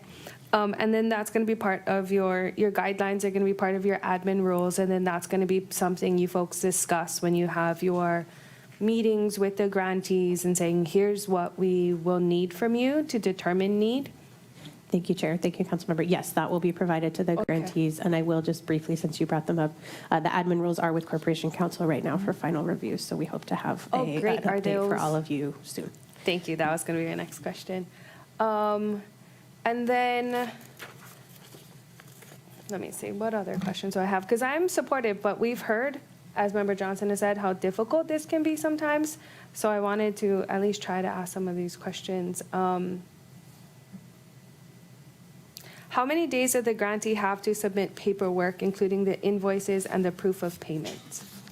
Is this going to be codified? Thank you, Chair. In our current general terms and conditions that are attached to the grant, it's 30 days. We have talked to Finance and Corporation Counsel, and starting in fiscal year 27, that will be 90 days. Okay. Fiscal 27. Oh, 27 is going to be a big year for everyone. Okay. I think that's it for now, but I will look forward to having the admin rules so we can figure out. And I would appreciate, and I know you folks will do exactly this, but be extremely consistent so that people don't feel like some people are getting the better deal than the others. Thank you, Chair. Thank you, Councilmember Uhajin. Yes, standardization is something we're really trying to hone in on as we move forward. I hear it. We want it to be a consistent experience across the county. For sure. Thank you so much. Thanks. Thank you, Chair. Thank you. Member Sinensi, followed by Batangan. Thank you, Chair. I'm supportive. Thank you. Thank you. Member Batangan. Thank you, Chair. Also supportive. I had two questions, one of which Member Uhajin's just largely covered. Can I get additional details on the installments?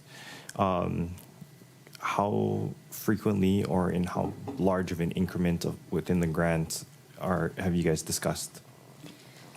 Thank you, Chair. Thank you, Councilmember Batangan. There are a few different approaches we take to the installment payments. I think the most common is a quarterly installment of 25% for the first 3 quarters and then 15% for the last quarter, with the final 10% as a reimbursement.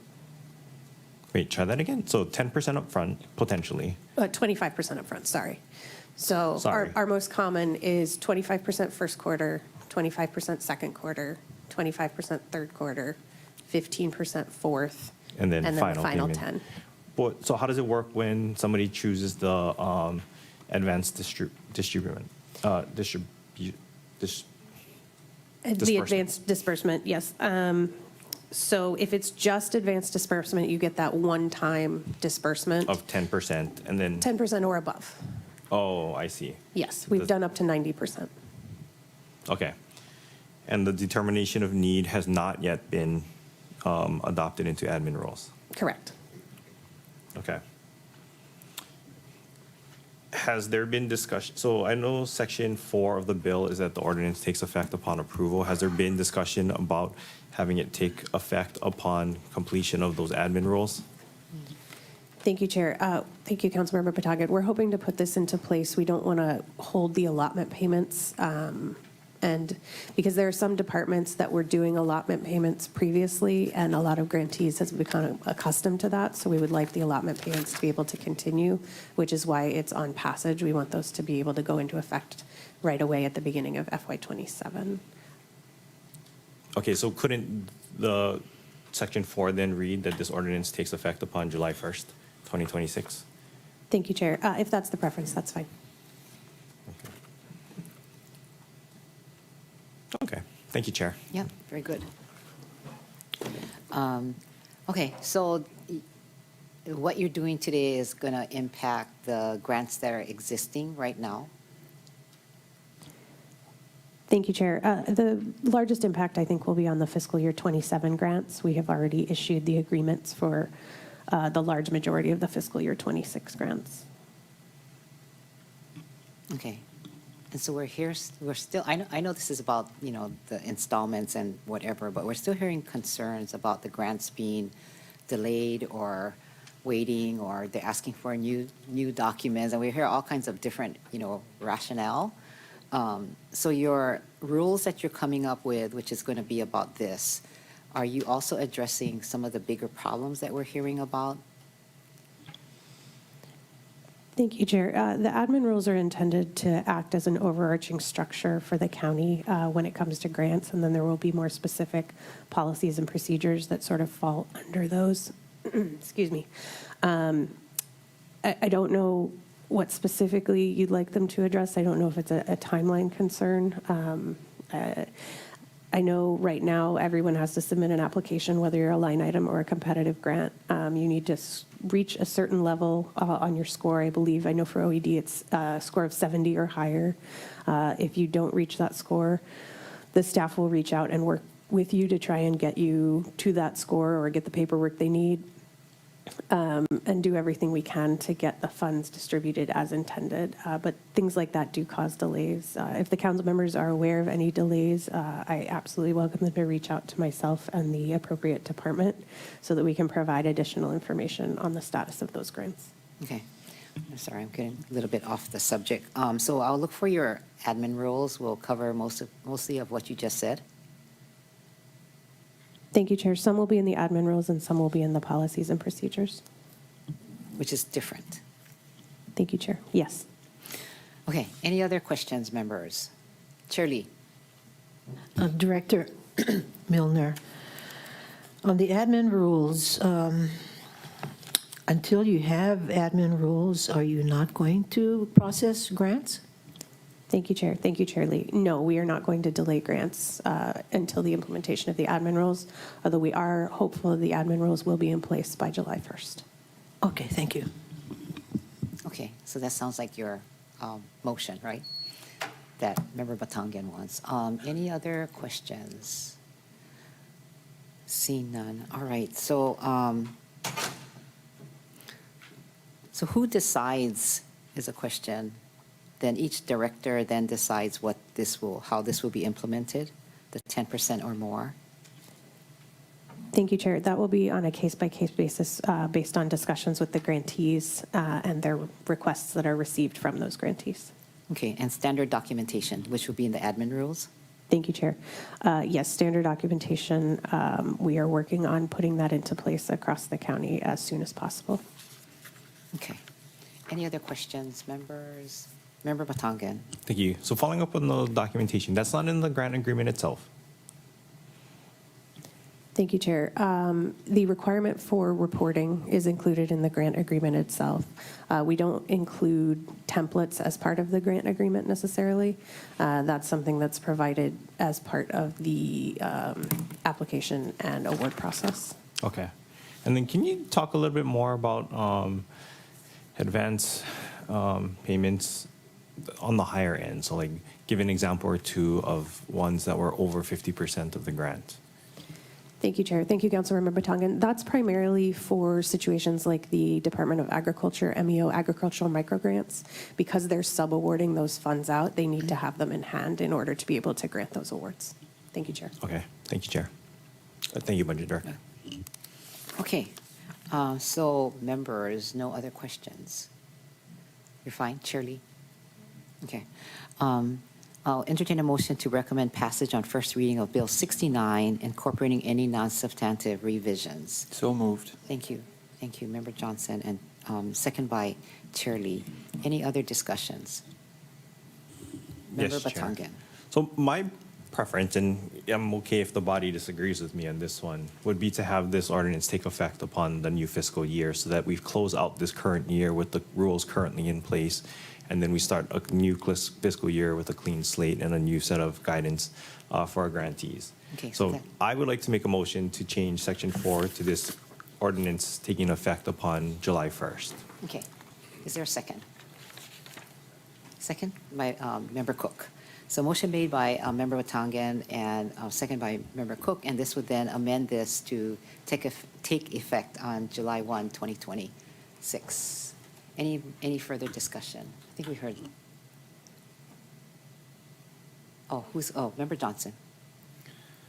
Thank you, Chair. I heard that, Director Milner said she has no problem with it. In times of emergency, I think I would like to have it be ready to go upon approval, like right now. We're really cutting we got to go through first reading, second reading and stuff. We're really getting close to the actual fiscal year anyways.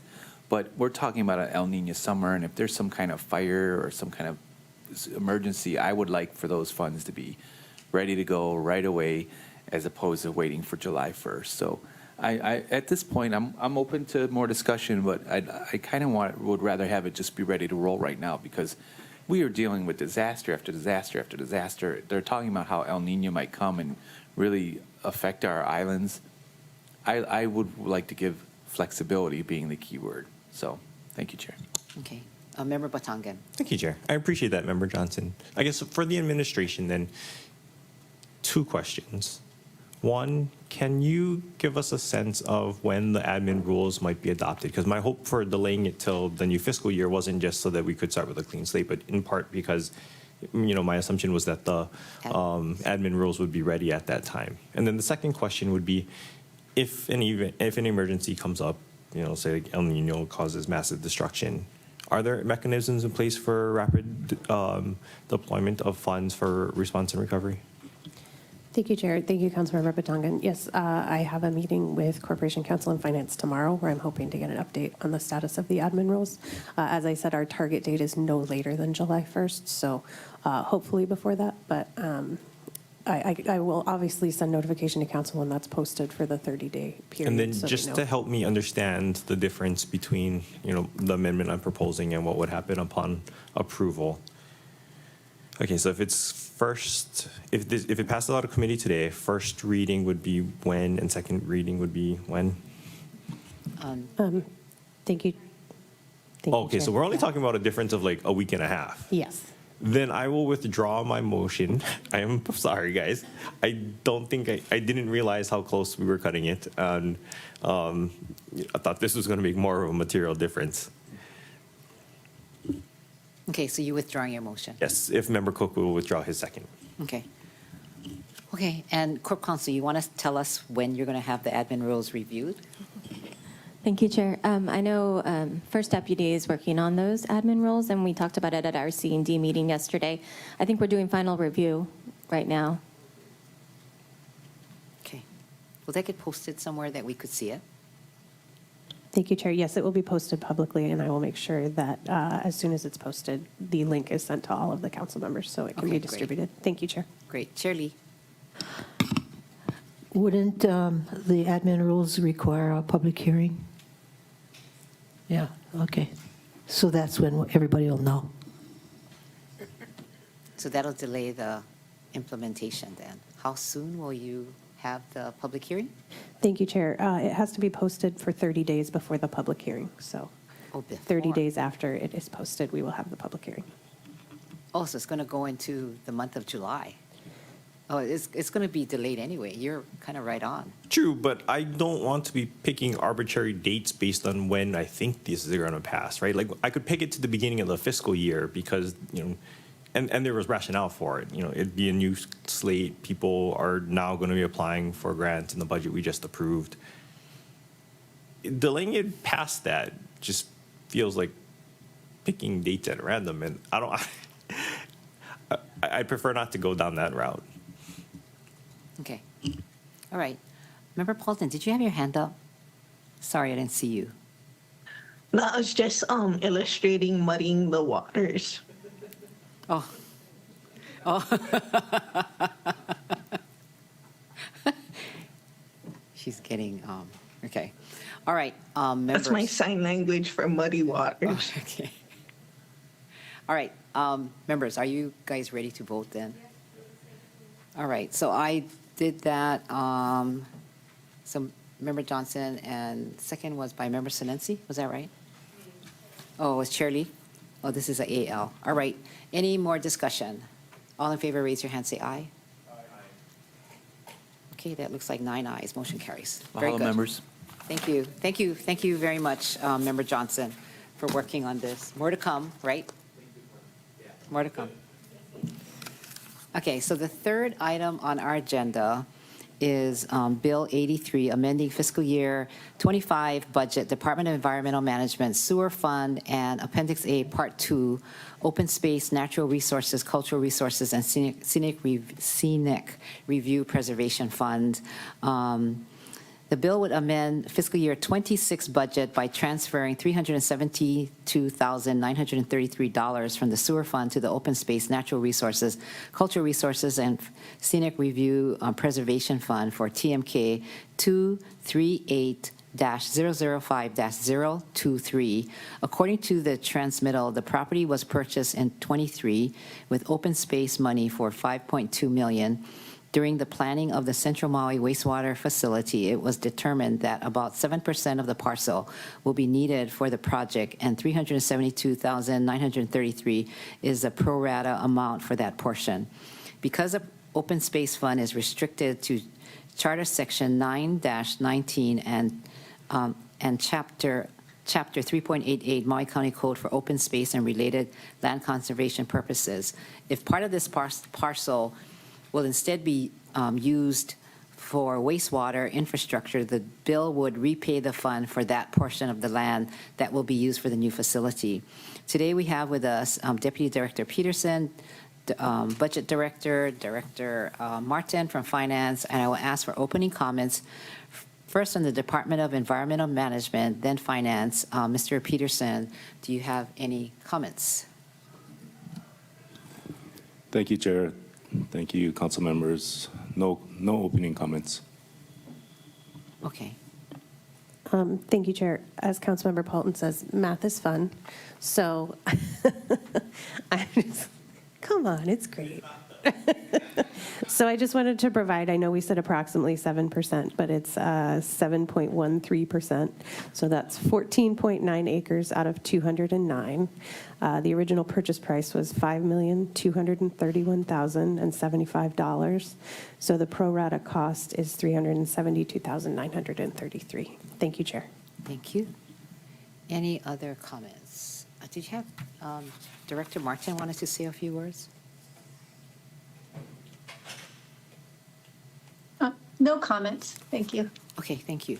So this time I'm going to open this up for public testimony. Anybody signed up? Chair, there's no individual signed up to testify. If anyone would like to testify on this item, please come up to the podium or raise your hand on Teams. This is last call. 3, 2, 1. Seeing none, Chair, no one has indicated that they wish to testify. Thank you very much. So I'm going to close public testimony, receive written testimony on this item. Any objections, members? Seeing none? All right, so now we can take questions from the members, and we'll start with Member Sinensi, and we'll go down this way. Member No Sinensi. questions, Chair. Thank you. Member Ajits? No questions, happy to support. Thank you, Chair. Member Cook? Member Rollins Fernandez?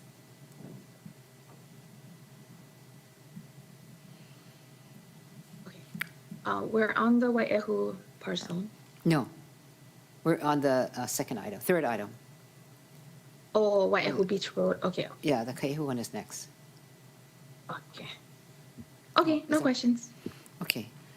Member Johnson? I don't have questions at this time, Chair. Thank you. No questions. Okay, Member Paulton?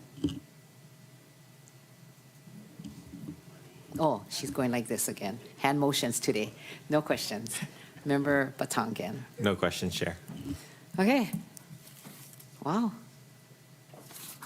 So my questions, you answered it. Thank you very much. So this time I'd like to entertain a motion for passage on first reading of Bill 83, incorporating any non-substantive revisions. Member Cook, second by Chair Lee. Any further discussion? Seeing none, all in favor, raise your hand, say aye. This is a 9-aye. Wow, very good. This is very fast. Keep it up, folks. Motion carries. Thank you very much. Thank you everybody. Thank you for being here this whole time. Next, we have the fourth item on the agenda. Did we have a resource person who was standing by?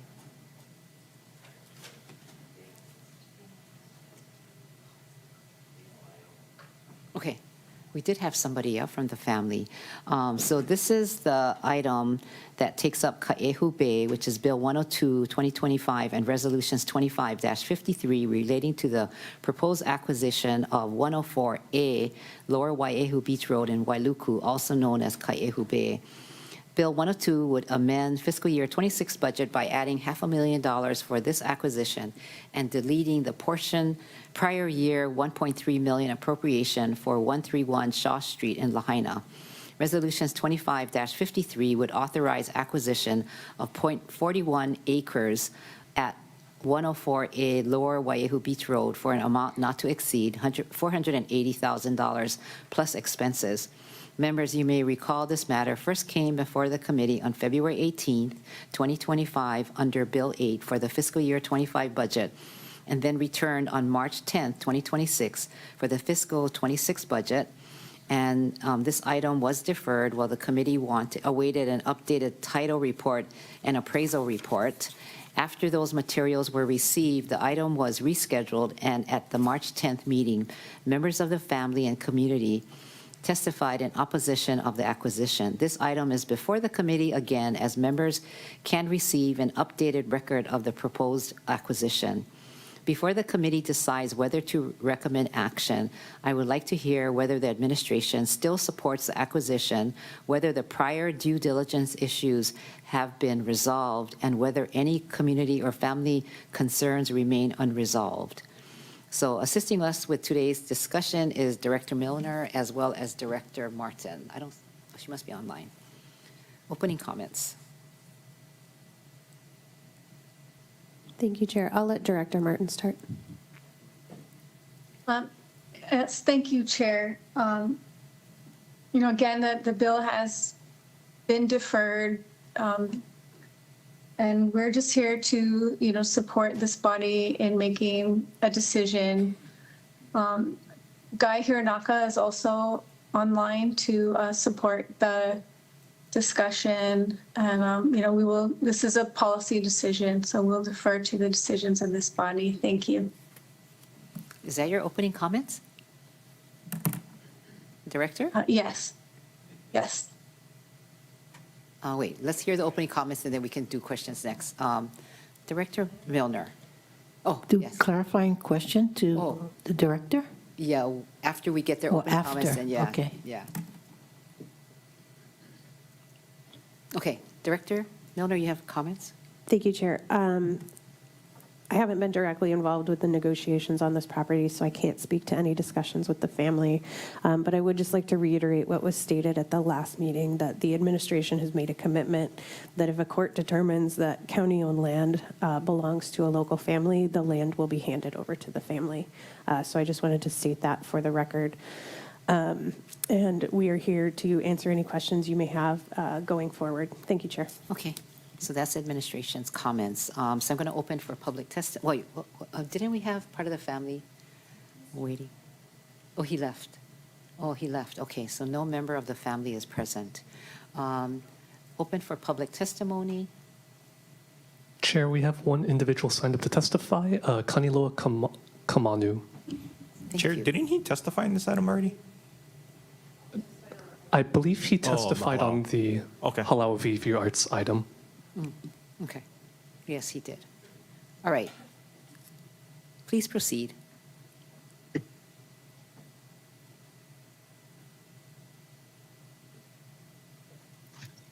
Wasn't that on the OEV?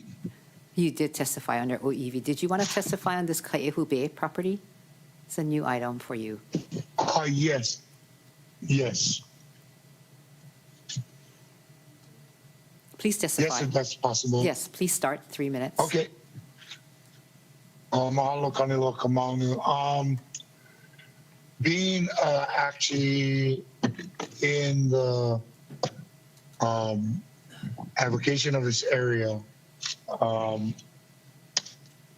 the thing is, there are claims that the county doesn't have really any power over, which is the land commission awards in these areas.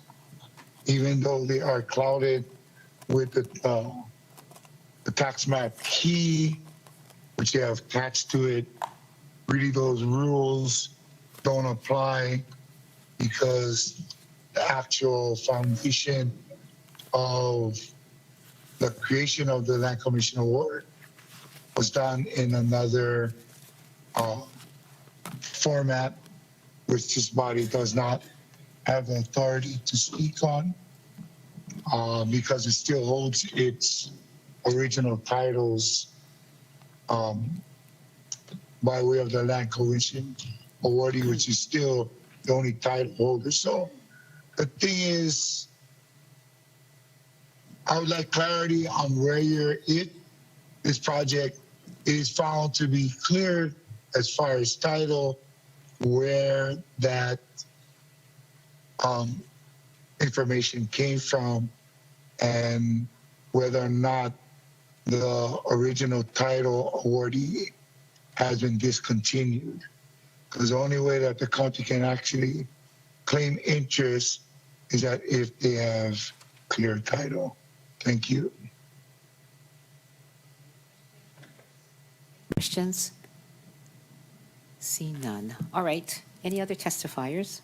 Chair, that's all the individuals signed up to testify. If anyone in the audience or on Teams would like to testify, please come up to the mic and begin your testimony, or use the raise your hand function on Teams and staff will unmute you. Here's a brief countdown. 3, 2, 1. Seeing none, Chair, no one has indicated that they wish to testify. Okay, thank you very much. If, with your permission, I'm going to close public testimony on this and receive written testimony. No objection. Okay, thank you very much. So members, for deliberation, I'm going to start with Member Senensi and go down, end up with Member Batangan. Thank you, Chair. In light of Director Milner's response from the administration, my feeling is to support the acquisition. I know I don't want to speak against the family, but I feel that if the county doesn't assist them in this process, and the church goes and sells it to somebody from out of state, I strongly feel that the family will have a harder time in presenting their case should they go to court or anything for the property. So that's my feelings at this point. Thank you, Chair. Okay, thank you. Member Uhajens, followed by Member Cook. Thank you, Chair. I really wish Mr. Mayo was here because that's how I feel as well as what Member Senensi said too. I don't want to put them in a lose-lose situation where they feel like we have to buy it. But I don't disagree that if somebody else does buy it, then their ability to hopefully reclaim what is theirs will be more difficult than what we could hopefully offer them. And if the opportunity doesn't arise where we get to present them back with their INA, then I would like to see us work with them to provide easements and access and see what would work best for them to reclaim their space, even if it's just physically and not necessarily on title. And I wanted to hear their opinion on that. So I can support this if we do have the assurances that if they can prove that it's theirs, that we give it back. And if not, if they don't come up with the paperwork and the pala needed, that we work with them to ensure that they have a right of entry and some access and all of those things. Thank you, Chair. Okay, thank you. Do you want an administration statement? She can, but I think she's going to agree with me. So if she wants to say that for the record. I'm obviously putting pressure on you, Director, but go ahead. Thank you, Chair. Thank you, Councilmember Wu-Hodgins. Yes, as you know, we do work with a conservation group in that area already, so we would continue to work with them, but also work with the family for any necessary access for historic and cultural purposes. Thank you, Chair. Okay, Member Cook. I'm in agreement with the same. Okay. Member Rollins-Fernandez.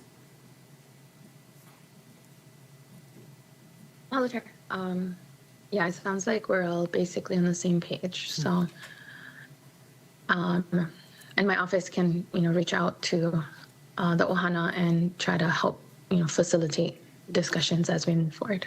Okay. Madam Chair. Thank you. Member Johnson.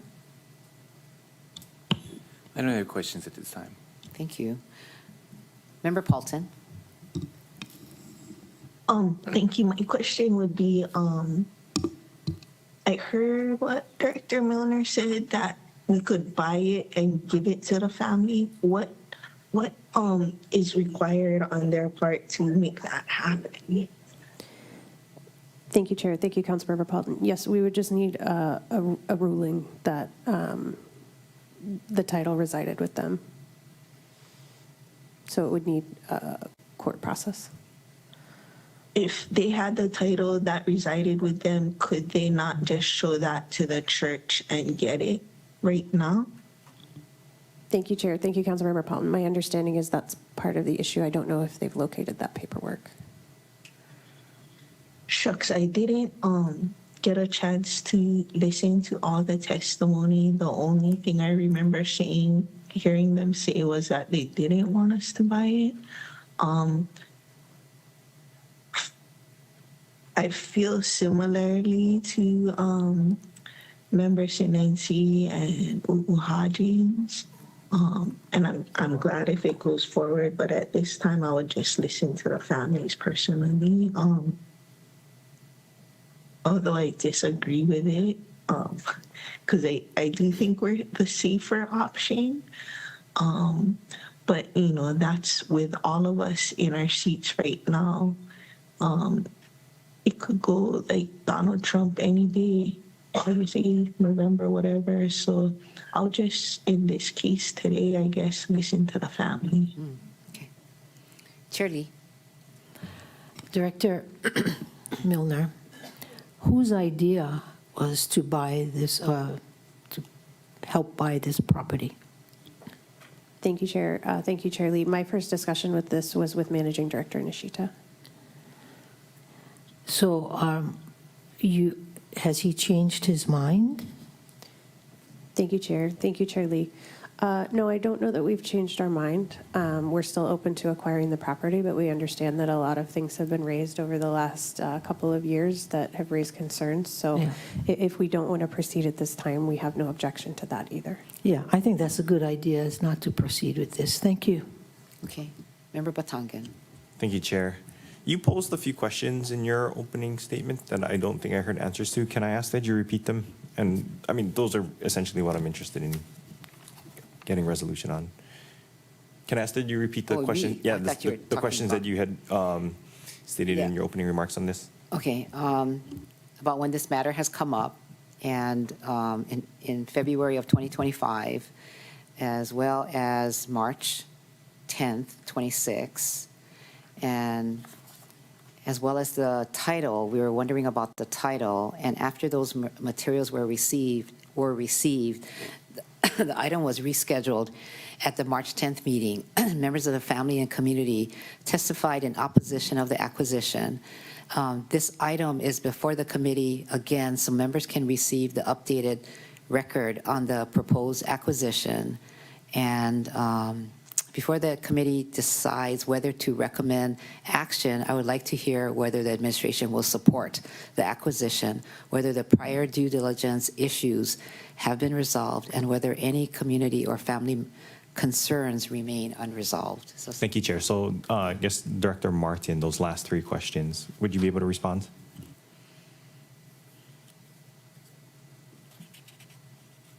The conversations with the family have been on the floor here. I'm not aware that we have had conversations with the family. Our engagement has been with the seller. We have done the traditional due diligence. And again, Corp Counsel has responded to questions regarding that. But, you know, we've listened to the family, and, you know, we hear their concerns, and their concerns are valid. Thank you. Thank you, Director. I had hoped that there would have been additional conversations with the family themselves.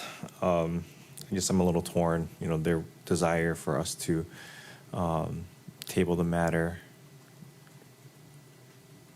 I wish we had had more information on that. I do agree with the sentiment shared by members Senensi and Hodgins, though, that, you know, it may not be what they're asking for, but I do think that if they are able to show claim to the land, that they would more easily be able to reclaim that land if we are the ones holding it rather than a different entity. Thank you, Chair. thank you. Any other comments? Member Senensi. Thank you, Chair. I believe Ms. Johnson provided her testimony with some possible conditions. If we could amend the bill, should we make a motion to accept? But she did have some conditions in her testimony, Chair. Chair Lee, you have your hand up. I guess I need to get her testimony to know what conditions you're talking about, and Chair Lee. I think she left it with the staff, but anyway, I don't think we have time to work on this all day, you know? Let's defer it and work on it another time. Okay. Thank It's you. getting a little bit more involved. I want to make a statement, and I was hoping the administration would say this. So when we were in recess, thank you, Guy Hironaka came up, and he said that the church, and I wish the administration would say this because it should come from them, not from us. The administration, what Guy did, he reached out to the church, and the church is saying that they have an offer, or they're going to put it out to the open market. So they're going to sell this, you know, which is, it's their land. And they've been holding off doing anything for us because of the dates that I gave you and hearing, you know, the family and their concerns out of consideration for that. So the church is now saying, and they're going to send a letter to administration that if we don't take action, then they're going to put this out for the open market. So it'll get, you know, whoever will not be us. Remember, Chair Lee. To do this justice, I think we need to take it up another time when we have more time. Yeah, because, look, you know, we have another meeting. I have a 12 o'clock appointment. And then we have a 1:30 meeting. Yeah. So, you know, to make us make a decision in 15 minutes is not fair. Okay. Thanks. Agree. So, members, what is your sentiment? I hear some saying they're supportive. Now we're hearing maybe defer to the next meeting, BFED meeting. Member Hodgins. I'm okay to defer. I'm okay to support this if this is what can work best with the family, but I don't want to put them in a spot either.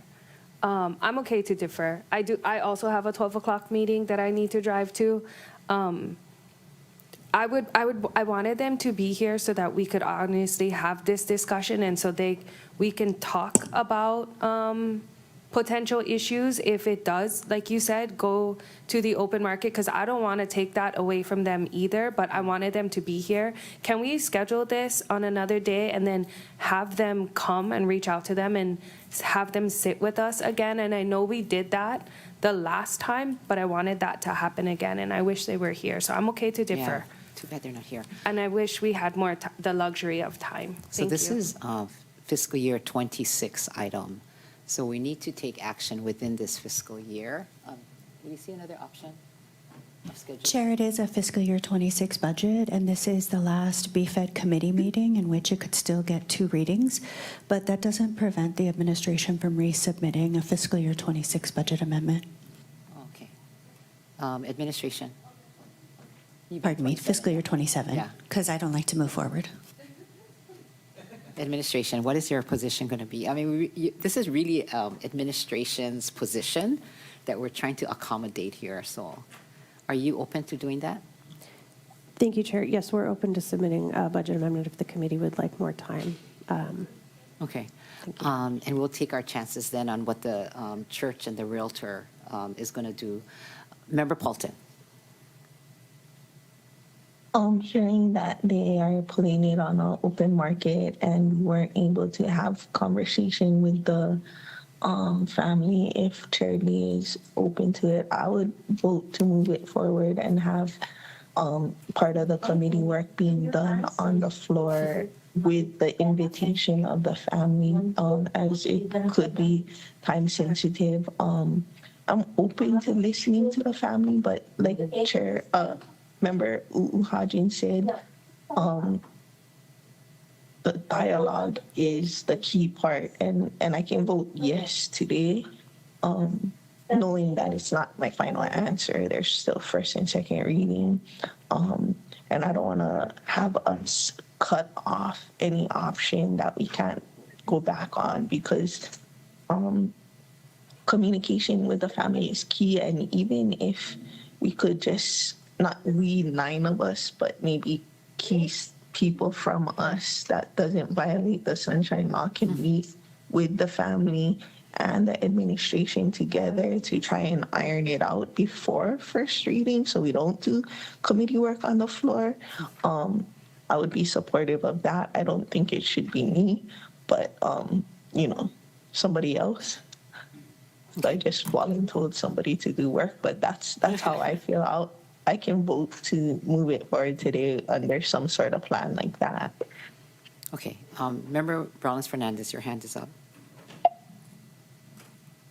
Mahalo, Chair. I volunteered my office earlier to work, so Member Fulton will pick up on that. I also want to say that I do believe that this Aina belongs to the Ohana that came here. And it's not uncommon that Kanaka are constantly losing ancestral Aina because of paperwork, and it's really frustrating that this is the system that we are in. I agree and believe about the will, Lunalilo's will, and that process, and recognize that we're under the colonizer's court, and we're occupied by America, and it's their laws that they're enforcing. So I'm also when this first came up, I was hopeful that as members of the LDS Church, that the LDS Church would have made good with their members on this, and I'm really disappointed that they have not, because I believe their story that they let the church build their halepule on their Aina and didn't give it to the LDS Church. and then for the LDS Church to then make a profit off of stolen aina, that's just heba. But I also recognize we're under this system that the LDS Church is going to put it on the market and, you know, again, profit off of land that doesn't belong to them and just take that profit. And so I would want to, you know, prevent that from happening. So I would be supportive of voting to move this forward out of committee and then continue discussions first and second reading. Mahalo, Chair. Okay. Shirley. I can't support that because I believe that, as the budget director said, this can come back as an amendment. And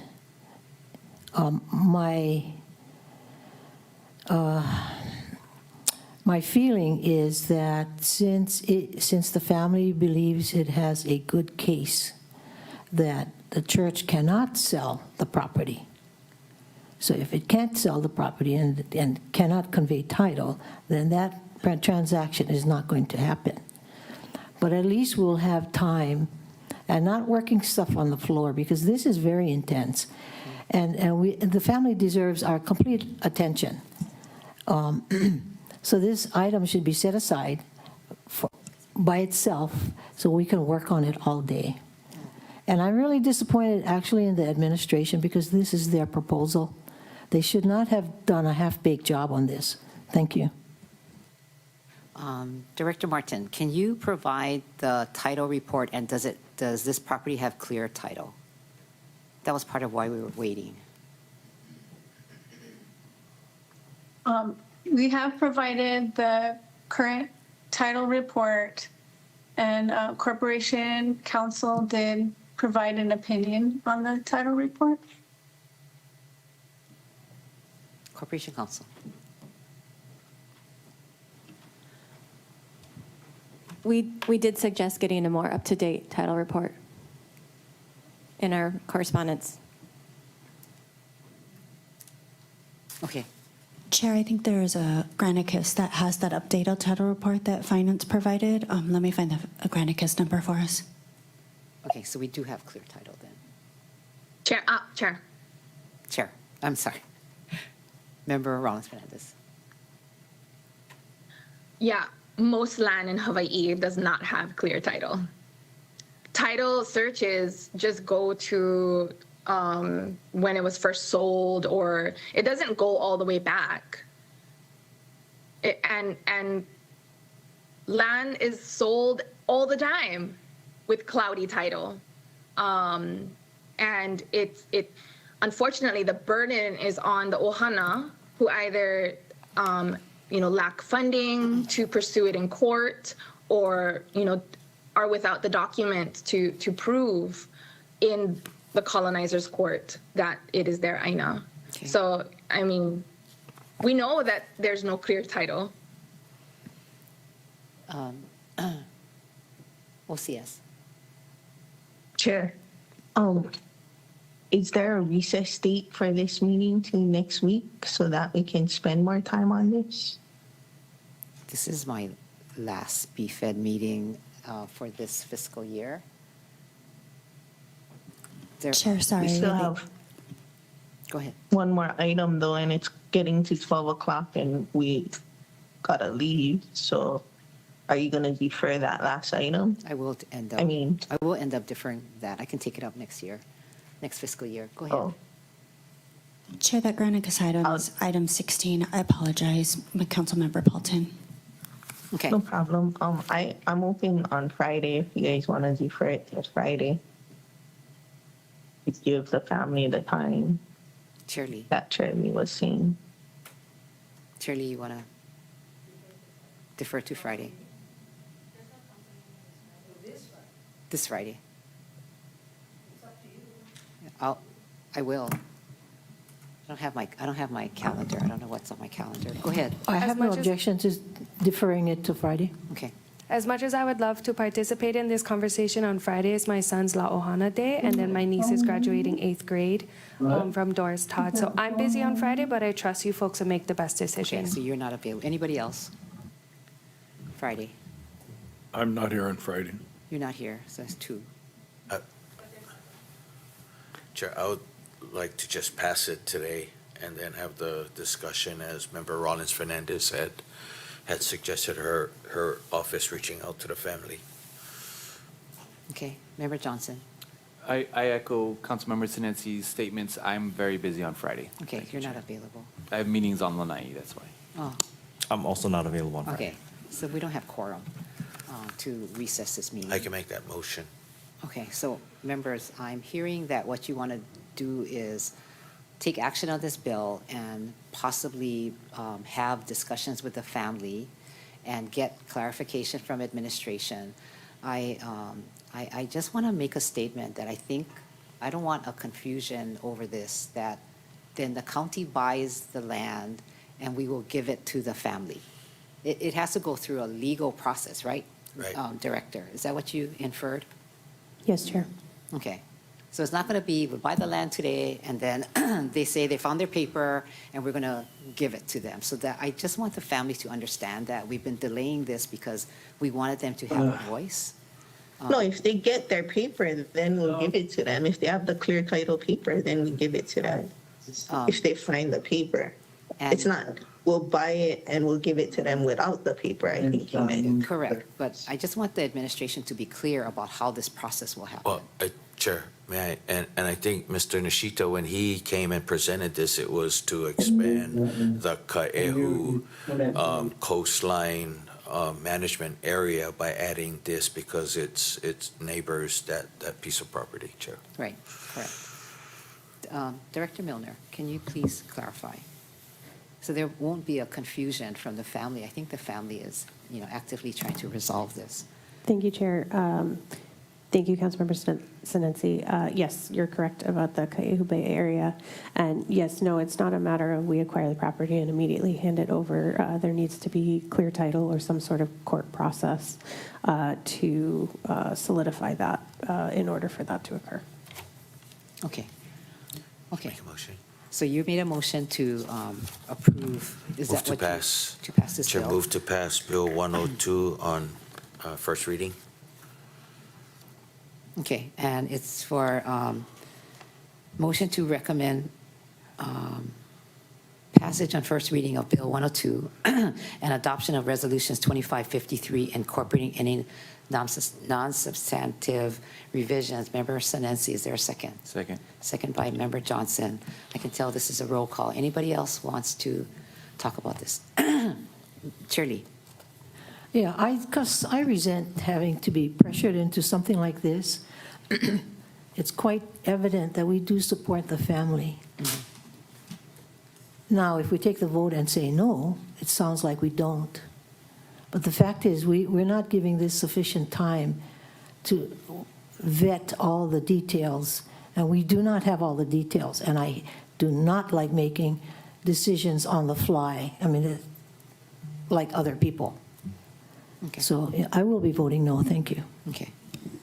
Anybody else have any comments? Member Wu Hodgins. So really soft. Sorry, Chair, I saw Member Bolton has her hand up too. I would just like to thank Member Rollins Fernandez in advance for reaching out to the family, and then hopefully we'll get some idea of what we can do before first reading.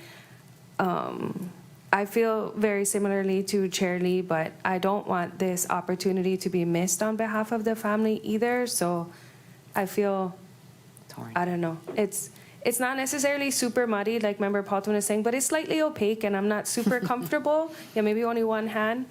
But I can do it now and then, as we always do, reserve the right to change our vote in first reading if the family is like, please, which they already did, don't do this, but we don't have the opportunity to discuss with them, to discuss other options if in case it goes to the open market. Thank you. Okay. Member Batangan. Thank you, Chair. I had said earlier that I heard the family that they didn't want us to move forward with this, but thought that we would still be making a prudent decision by acquiring it so that it'd be more easily recouped. After hearing the discussion, I personally think the water's more muddy than opaque, and we'll be joining Chair Lee in voting no on that. Thank you, Chair. Okay. Okay. Member Paulton. Yeah, for what it's worth, I'll be voting aye with reservations, same as kind of member Hodgins, which reservations don't mean much, but I reserve the right to change my vote at first reading after member Rollins Fernandez has a chance to discuss with the family. If ultimately they still want it to be the way they say it would be, I will honor their choice. Because we still get two more chances to vote. Oh, sorry, that's my mom's room okay. getting I thought it was- consultation. Oh, sorry about that. I thought it was from one of the open mics. Okay. So let's do, man, I have to say for myself that because I've been talking to Grandpa now, who has passed away, and I know he has strong sentiments, and I asked him to please talk to the church so we can get this resolved at that level so that we will be taken out of this position. And it's a lot more involved. So I'm going to side with Member Batangan and Chair Lee because I believe that more information is needed. And I'll gladly take this up again if we have to, but okay, at this time, roll call.